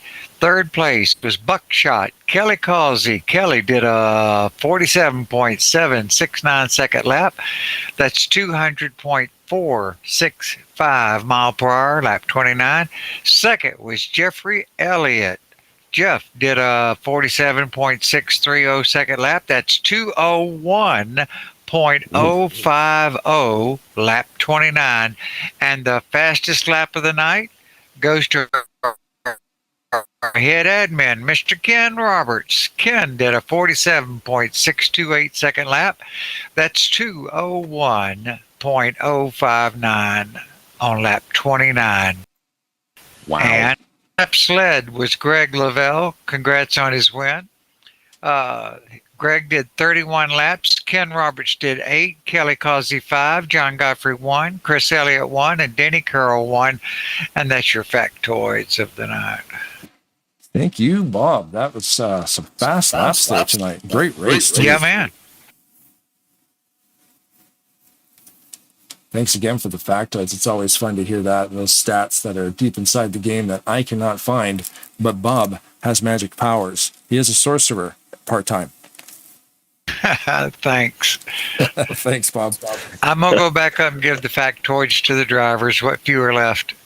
Perfect. Thank you again. All right. Yep. Sounds good. Thank you. Thanks. Sounds good. Thank you. Mr. Dixon with the factoids of the night. So yeah, I'm just checking right now. Denny Carroll in the 41 the 47 podium finish. Okay. And moving on to next week's final 5. Yeah. I guess we got lucky tonight. Just stayed up there. Yeah, it was a pretty good race to watch. I like the green flag pit stops and it really broke the field up a lot. It was really exciting to watch that come down to what it was. Yeah, I always run good, but I'm getting tired of finishing second, third, fourth. Yeah, when you can see the win right there, eh? I'm going to have to change something. I'm not sure exactly what it is, but I'm going to change something. I have an idea, Danny. Stop helping Greg. There you go. Help somebody else. Well, I tried to make a move at the end, and I guess I was just on my own. Anyway, yeah, good finish, man. Hey, you made the chase. Your top 5.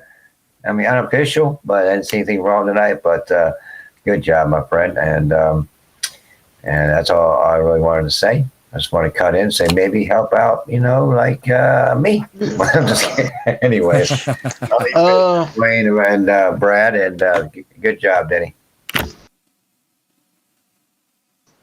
Well,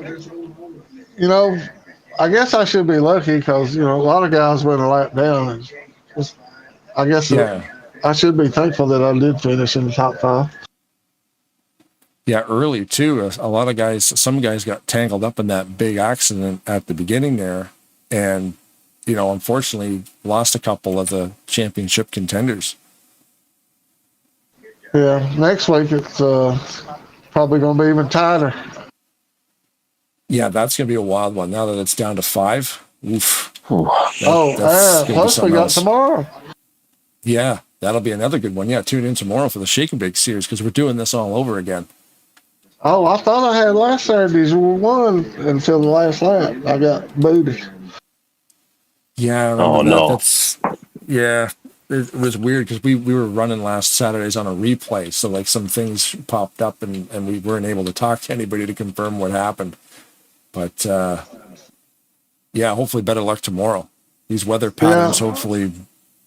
I watched your the replay y'all put together. Thank you. Yeah, a couple people did. Not as many as a live event, but yeah, it was definitely cool.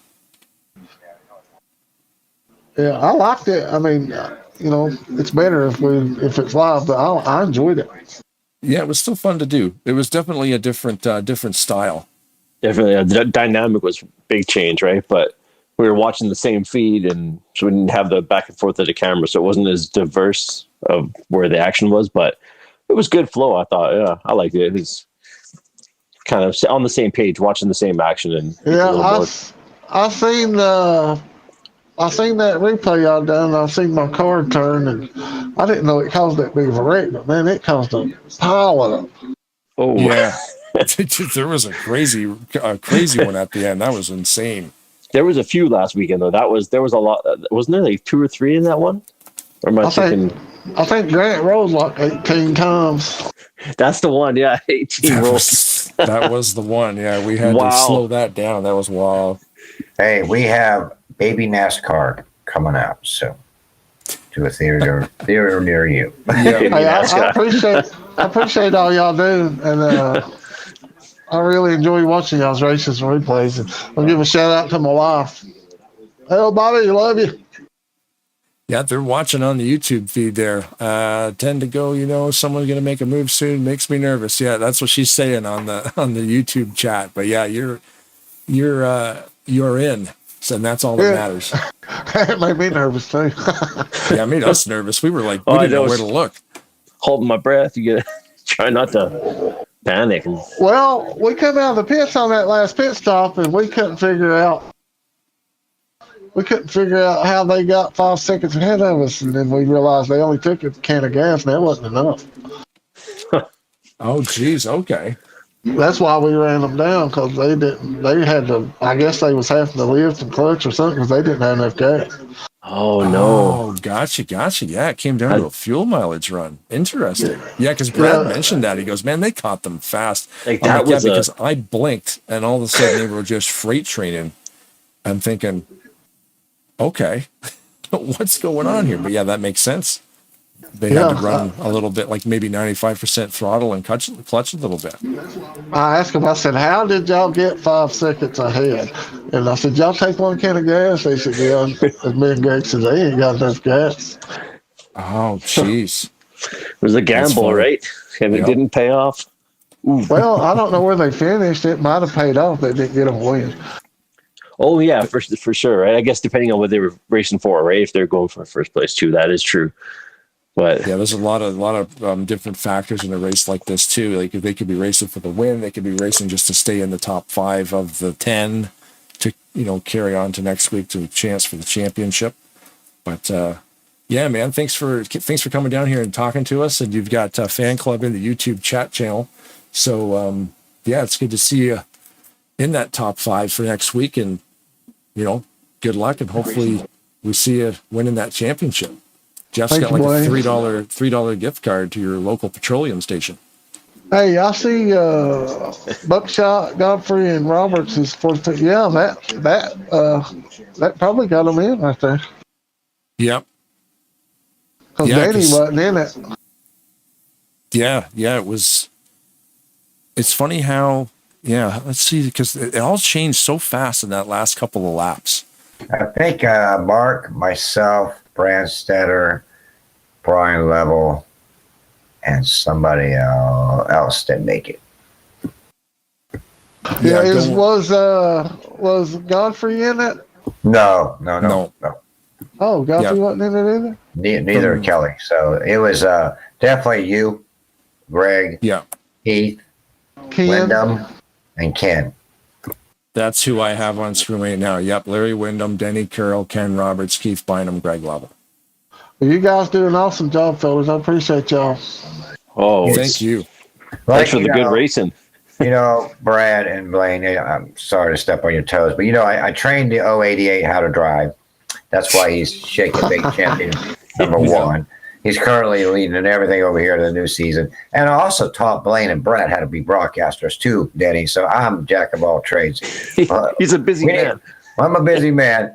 We do need to get the other guys in. So, Denny, congratulations, man, making the top 5 again. And good luck next week. And I'll see you tomorrow night. Thank you. Thank you, Blaine. Thanks, all right. Thank you, Brad. Have a good evening. Denny Carroll moving on to next week. Well, I don't know if he's already. Oh, there we go. We've got Dan Lovell in the house because he was second place this evening. What a wild, amazing race to watch, man. Green flag pit stops, and a bunch of trucks might have been running out of fuel at the end. Your perspective, the floor is yours. I was just trying to. Was you talking to me? I'm sorry. Yes. Okay, sorry. Denny was screaming at me while you were talking. Anyway, on private chat. But the whole race, I just tried to stay there with my teammates. Wasn't trying to do anything really special. Just riding along really, and just so happened, we all 3 got some really good pit stops, pretty much spot on pit stops. Even though in one of those series I didn't quite get to pit with my teammates, I still came out, in front of them and was able to hook right back up with them. I hate to say anything's a boring race, but in a way it was. But, we just held our own, held our spots, good pit stops. Sometimes that's all it takes to get those wins. Congratulations to Greg. Some good teamwork, and sometimes that's what it's all about, teamwork and pit stops. Yeah, the pit stops were fun to watch because a couple mistakes made on pit road are amplified under green flag conditions, and it just shuffles everything around. And always fun with the green flag running. I loved it. This race was so much different because we were basically watching, 5 or 6 cars here, 2 or 3 cars over here, pit sequences, off sequence, coming down to fuel mileage, and a lot of fun to watch. And congratulations on second place. Well, thank you. Yeah, a couple of those guys I noticed, I think, took a gamble with one can of fuel.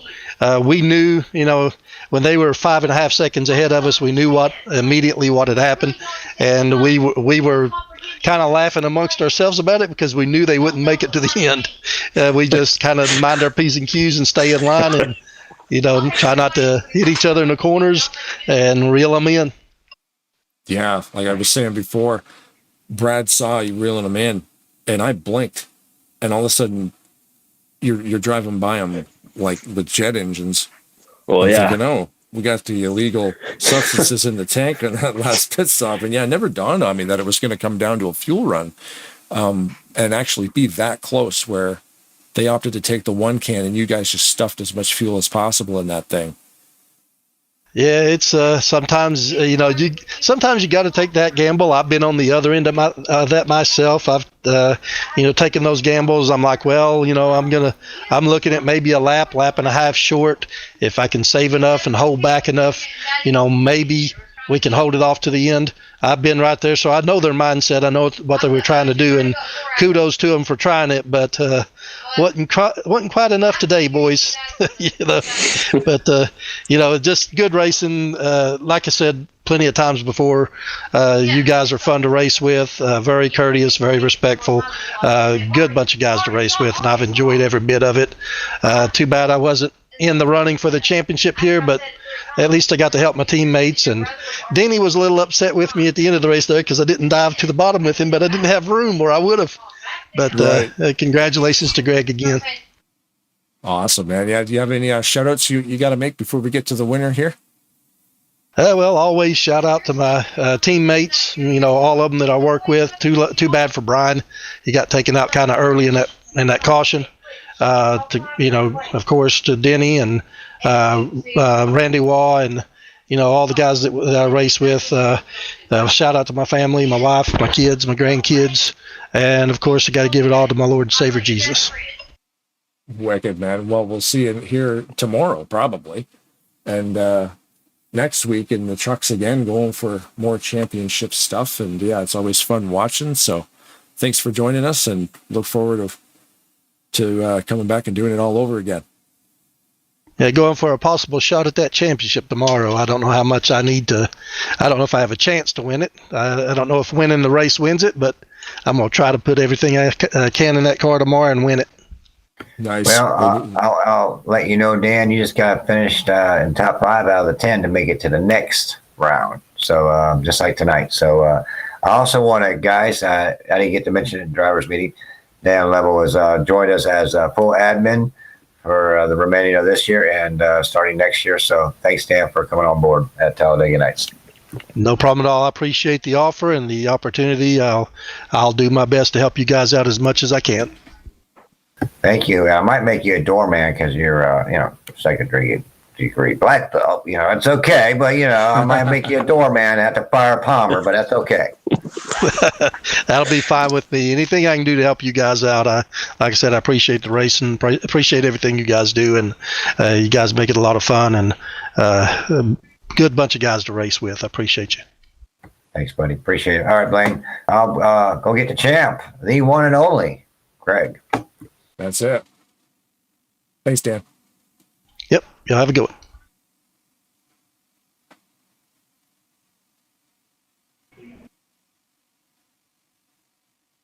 Greg Level in the 088 car.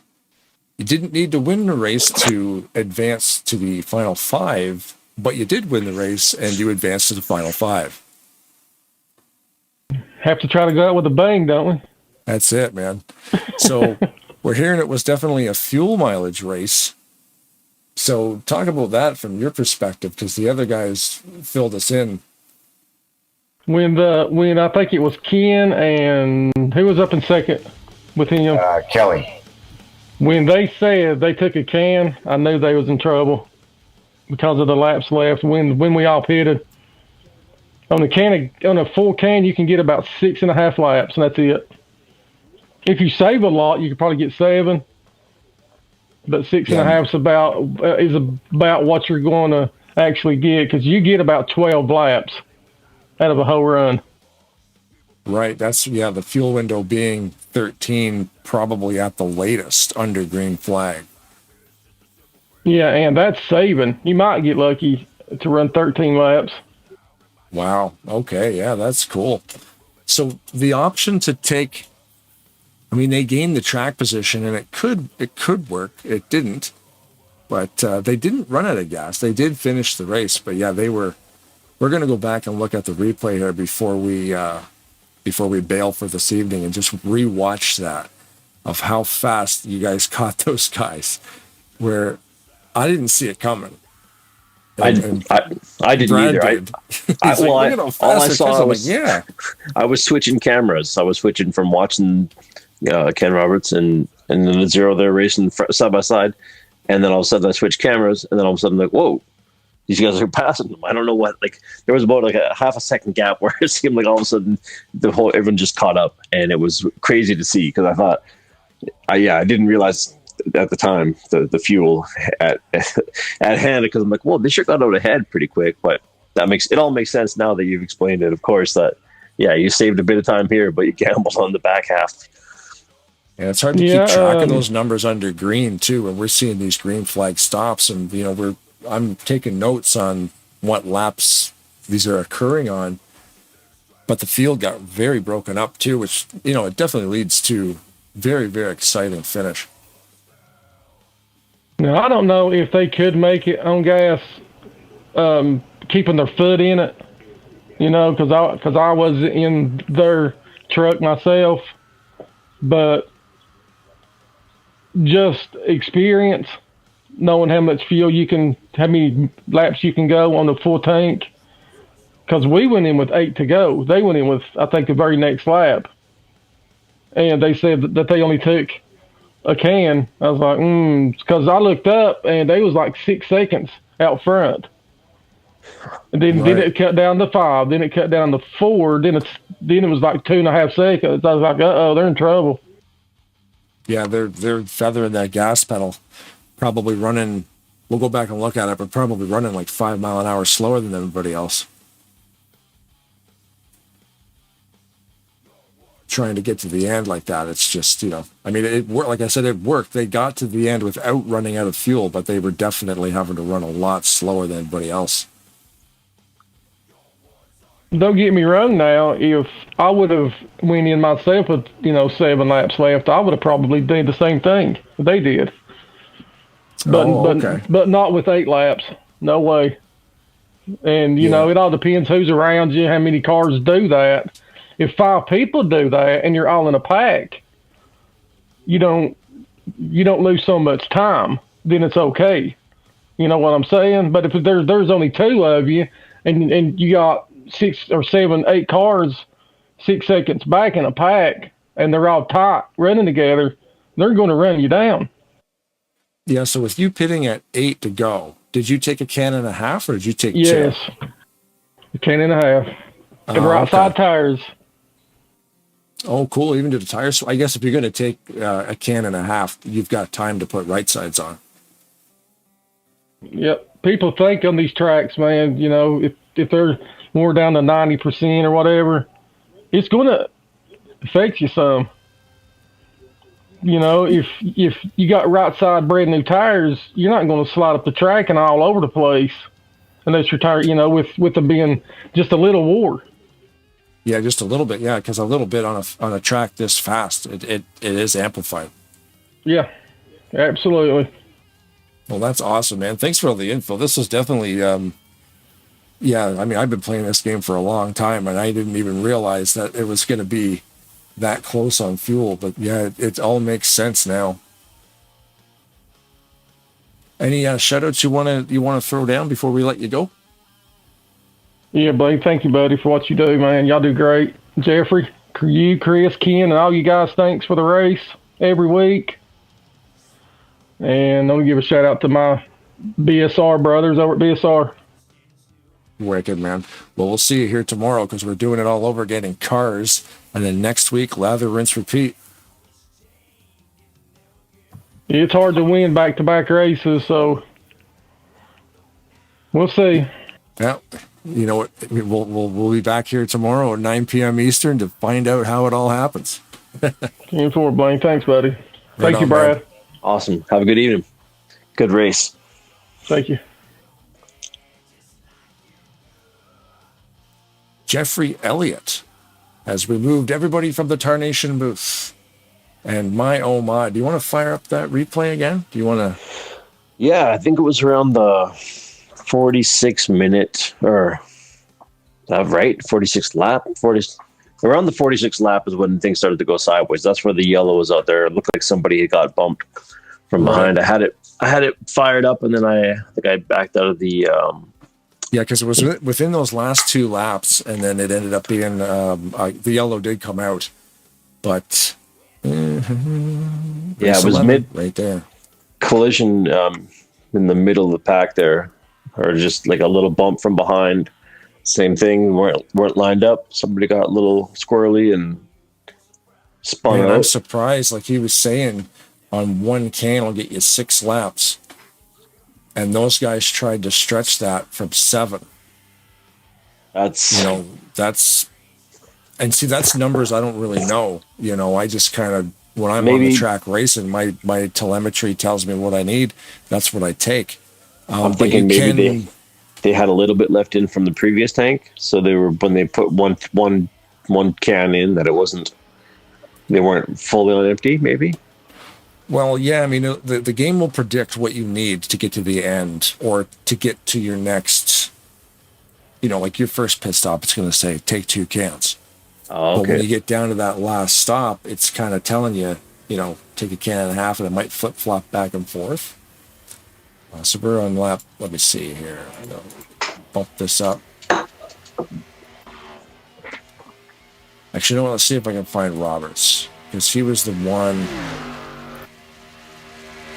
I believe that might have been why Roberts, like, how Kelly in the black truck kind of passed Roberts pretty easy.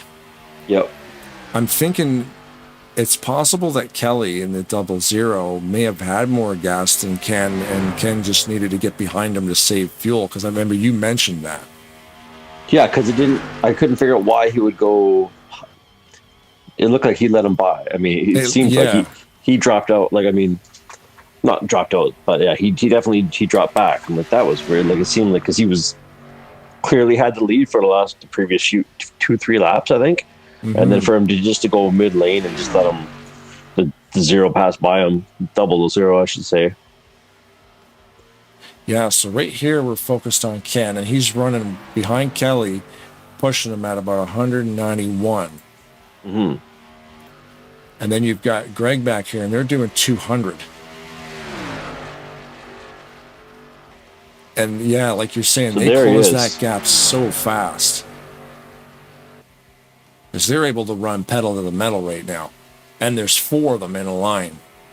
So they're not only saving a little bit of fuel, they're moving faster. And that gap closed from 4 seconds to 2 seconds in 1 lap.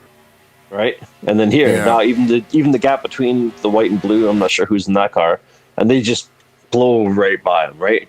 Like 4 in a row. See ya. Yeah. So closing 2 seconds per lap, that is massive, especially on Talladega, because it's such a high-speed track.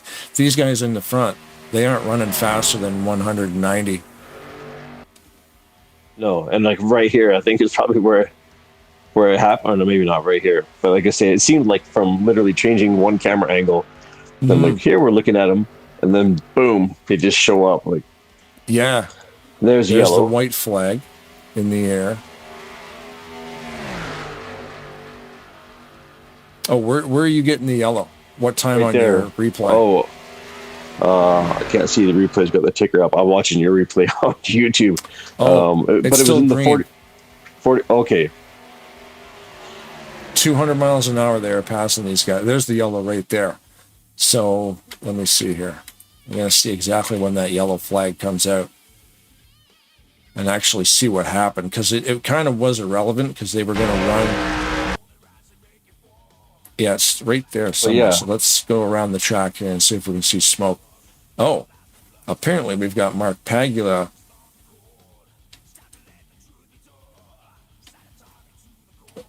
Oops, wrong one.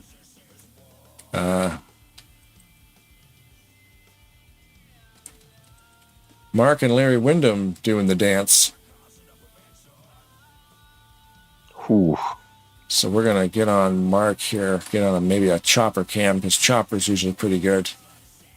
28's got its arse end up in the air, going back. We're going the wrong way, buddy.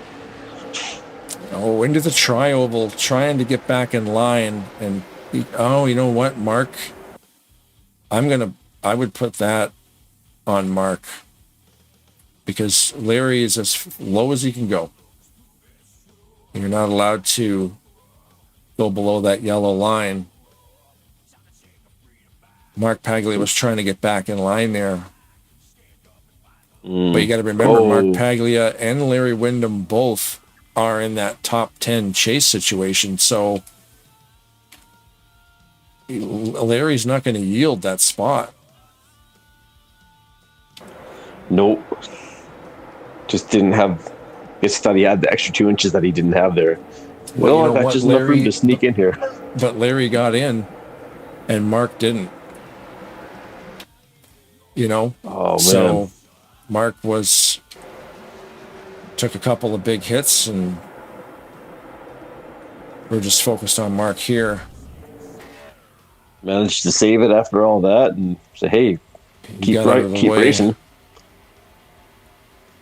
Yeah, so that, unfortunately there, the battle that brought out that yellow between Larry and Mark, you know. Larry ended up getting in, Mark didn't. Wild race, man. That's probably one of the best races I've seen in a while. I mean, and they're always great finishes. Even if they end under yellow, when you get that race back situation, you know, you're short a couple laps, but it's still really edge of your seat stuff, you know, when you know it's over. The final bit was incredible. And like I said, for the most part, it was like, I can't remember who was saying that it was like a boring race. Like, it was not a lot was happening. I mean, there was clean racing. It was nice, but it was fairly by the books, and until it wasn't. And then all of a sudden there's a few, you know, breathtaking moves. Like, oh, everybody's on the edge of their seat. And that's the thing. I think, as you know, to call a race like that, it's very exciting, because it's very different from usually something that happens at Talladega. Like, usually all the cars are together in a great big pack, like at the start of the race, running 3 wide, you know, 6 lanes deep. It's great. But for it to actually get broken up under a couple of green flag pit stops, guys like Jeffrey made a mistake on pit road and spun into the grass under green. That's a huge problem. It cost him the top 5. You know, he'll be running next week, but he won't be able to win the championship because of that mistake. And just, you've got packs of cars all the way around that whole track. Like, if I could have gone into an aerial view of the entire track, there'd been cars all over the place. Where usually you're just watching one pack go around the track, which is also exciting too, because it's close quarters racing. But I know I like this, turn it into a fuel mileage race. Mark and Larry fighting for that position. You know, Larry got a nose underneath him, and Mark wanted it back, and unfortunately spun himself out and took Larry with him, but Mark got the worst of it, and Larry was able to continue. And Larry's in that top 5, and Larry's moving into that next race. You know, because even looking at this list on the screen right now of the finishing order, you've got Greg Lovell, Denny Carroll, Ken Roberts, and then the next driver is Larry Windham in 12th, and Keith Bynum in 13th. That makes up those top 5 of the champs. So the drivers in the middle of that, John Godfrey, Kelly Causey, Larry D, Tom and Bob Dixon, Josh Tu, Gary Heiser, they finished in front of Larry and Keith, but they're not on the championship list. Yeah.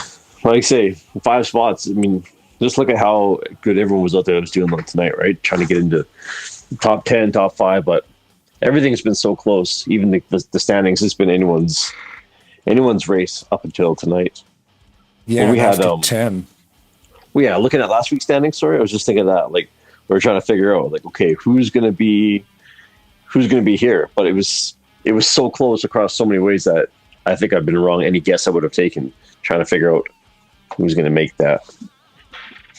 That's the thing, yeah, because you've got that 10, and that's what's cool about these next 2 rounds. They all race for points in those first 10 races, and they come out of there with 1,000 points apiece, and it's all pretty tight, and then they lock that 10 in. Now points are out the window. It's a knockout round, and anything can happen.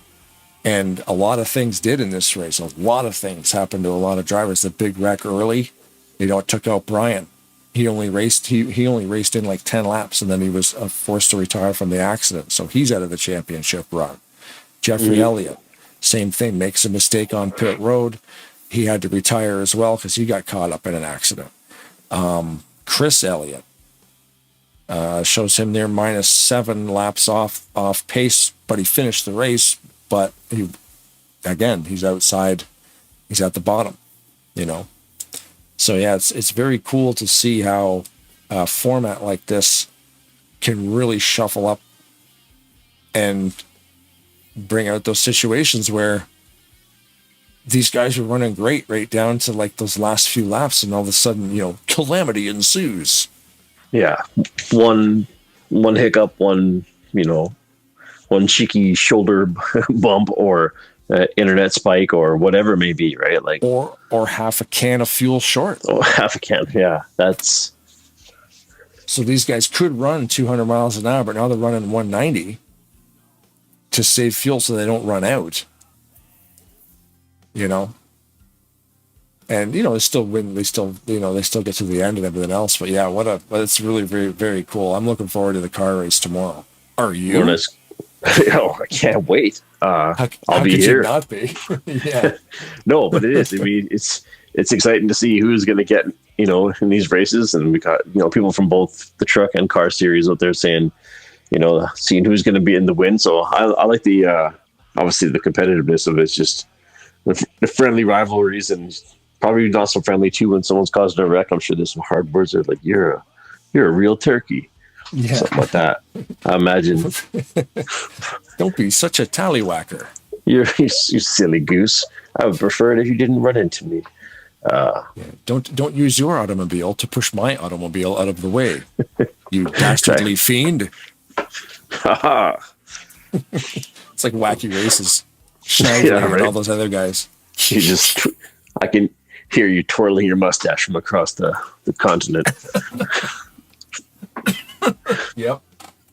Oh, I was man. gonna choke on some water. Don't tell jokes when I'm drinking water, man. Oh man, that's my bad. Snap, crackle, pop, coughing. But yeah, tomorrow night race is going to be awesome, and then next week's race is everything's awesome. I'm excited for everything. Yeah. So tomorrow night is the same format as this evening, so we've got 10 drivers coming into the race tomorrow, and of the 10, only 5 can continue. Tune in next week because of the 5, there's 1. You thought this was crazy going from 10 to 5. Wait until we have to go from 5 to a winner of the championship. Definitely going to be a lot of fun next week and tomorrow and all the other stuff. So yeah, click on the subscribe button to Tarnation TV and get notified when we go live with these races. It's getting fun. And let's also thank Talladega Nights, the top shelf team of Chris Elliott, Jeffrey Elliott, and Bob Dixon, all the admins. Who's on the admin list? All kinds of people. Keith Bonner, Greg Lovell, Ken new Roberts. admin tonight. Mm-hmm. Yeah, I think it was Greg, wasn't it? I think so. Yeah, I think it was Greg. I have his name written down as an admin, so you can see them on the driver list. They turn green when they have boss privileges. Of course, sure. Donnie Elliott behind the scenes running that website as well as he does. A very nice website, lots of info on there. So head over to the Talladega Nights website, which is the first link you will find in the descriptable beneath the video media you are currently watching. Who else are we missing? Thanks for all the drivers. Yep, check. Thanks, Brad, for joining me.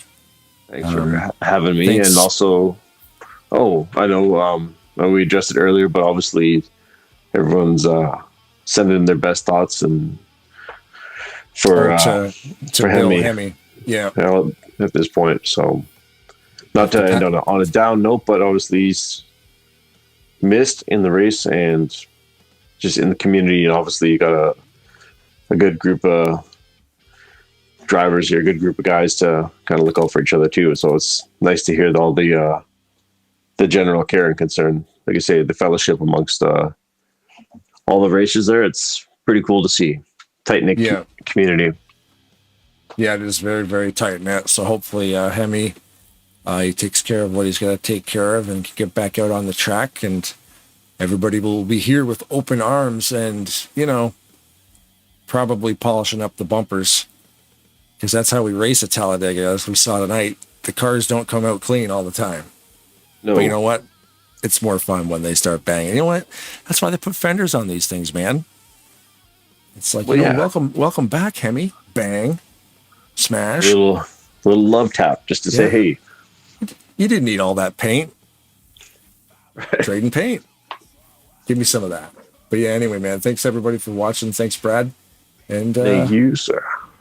Yeah, we'll see you next time on Tarnation TV. You want to go over to the McAllisters, and they should be gone by now. Yeah, and if this whole wet bandit thing doesn't work out, I think we have like a sequel where we're like the sticky bandits. You know what? I like where you're going. We're heading to New York.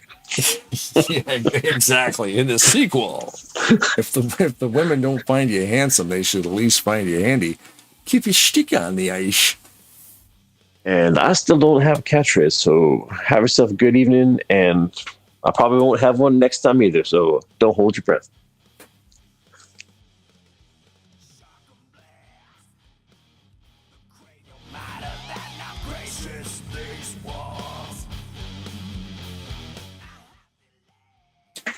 Whoops. Day Street. No. Who's playing tonight? Rise of Dissension, right? Our music. Look, I'm looking at my notes here. Rise of Dissension on reverbnation.com/Rise of Dissension. And other music, you ask? Well, glad you asked. Hold on, let me tell you. Jonathan Berry. His Instagram is at WovenWarrior28. And also Julian Craig. Instagram is at Julian 198611. That's 198611. Yeah, I probably believe, a birthday. Oh, that's a birthday. Well, of course it is. 1986. But yeah, we got to thank our music guys, man, because they make some quality tunes and they allow us to use them. So thanks, Julian. Thanks, Jono. And thanks all the boys in Rises Ascension, which also includes Jono. Keep your stick on the ice. Yeah. Thanks for the tunes. And crank it up. You crank it up in the race so you can hear the engines. Why not crank it up at the end so you can hear the heavy metal? Thanks for listening. Thanks for watching.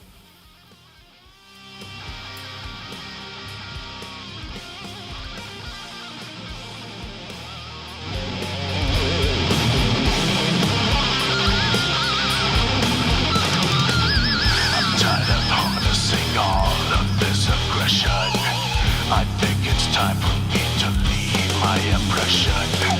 I'm tired of harnessing all of this aggression. I think it's time for me to leave my impression.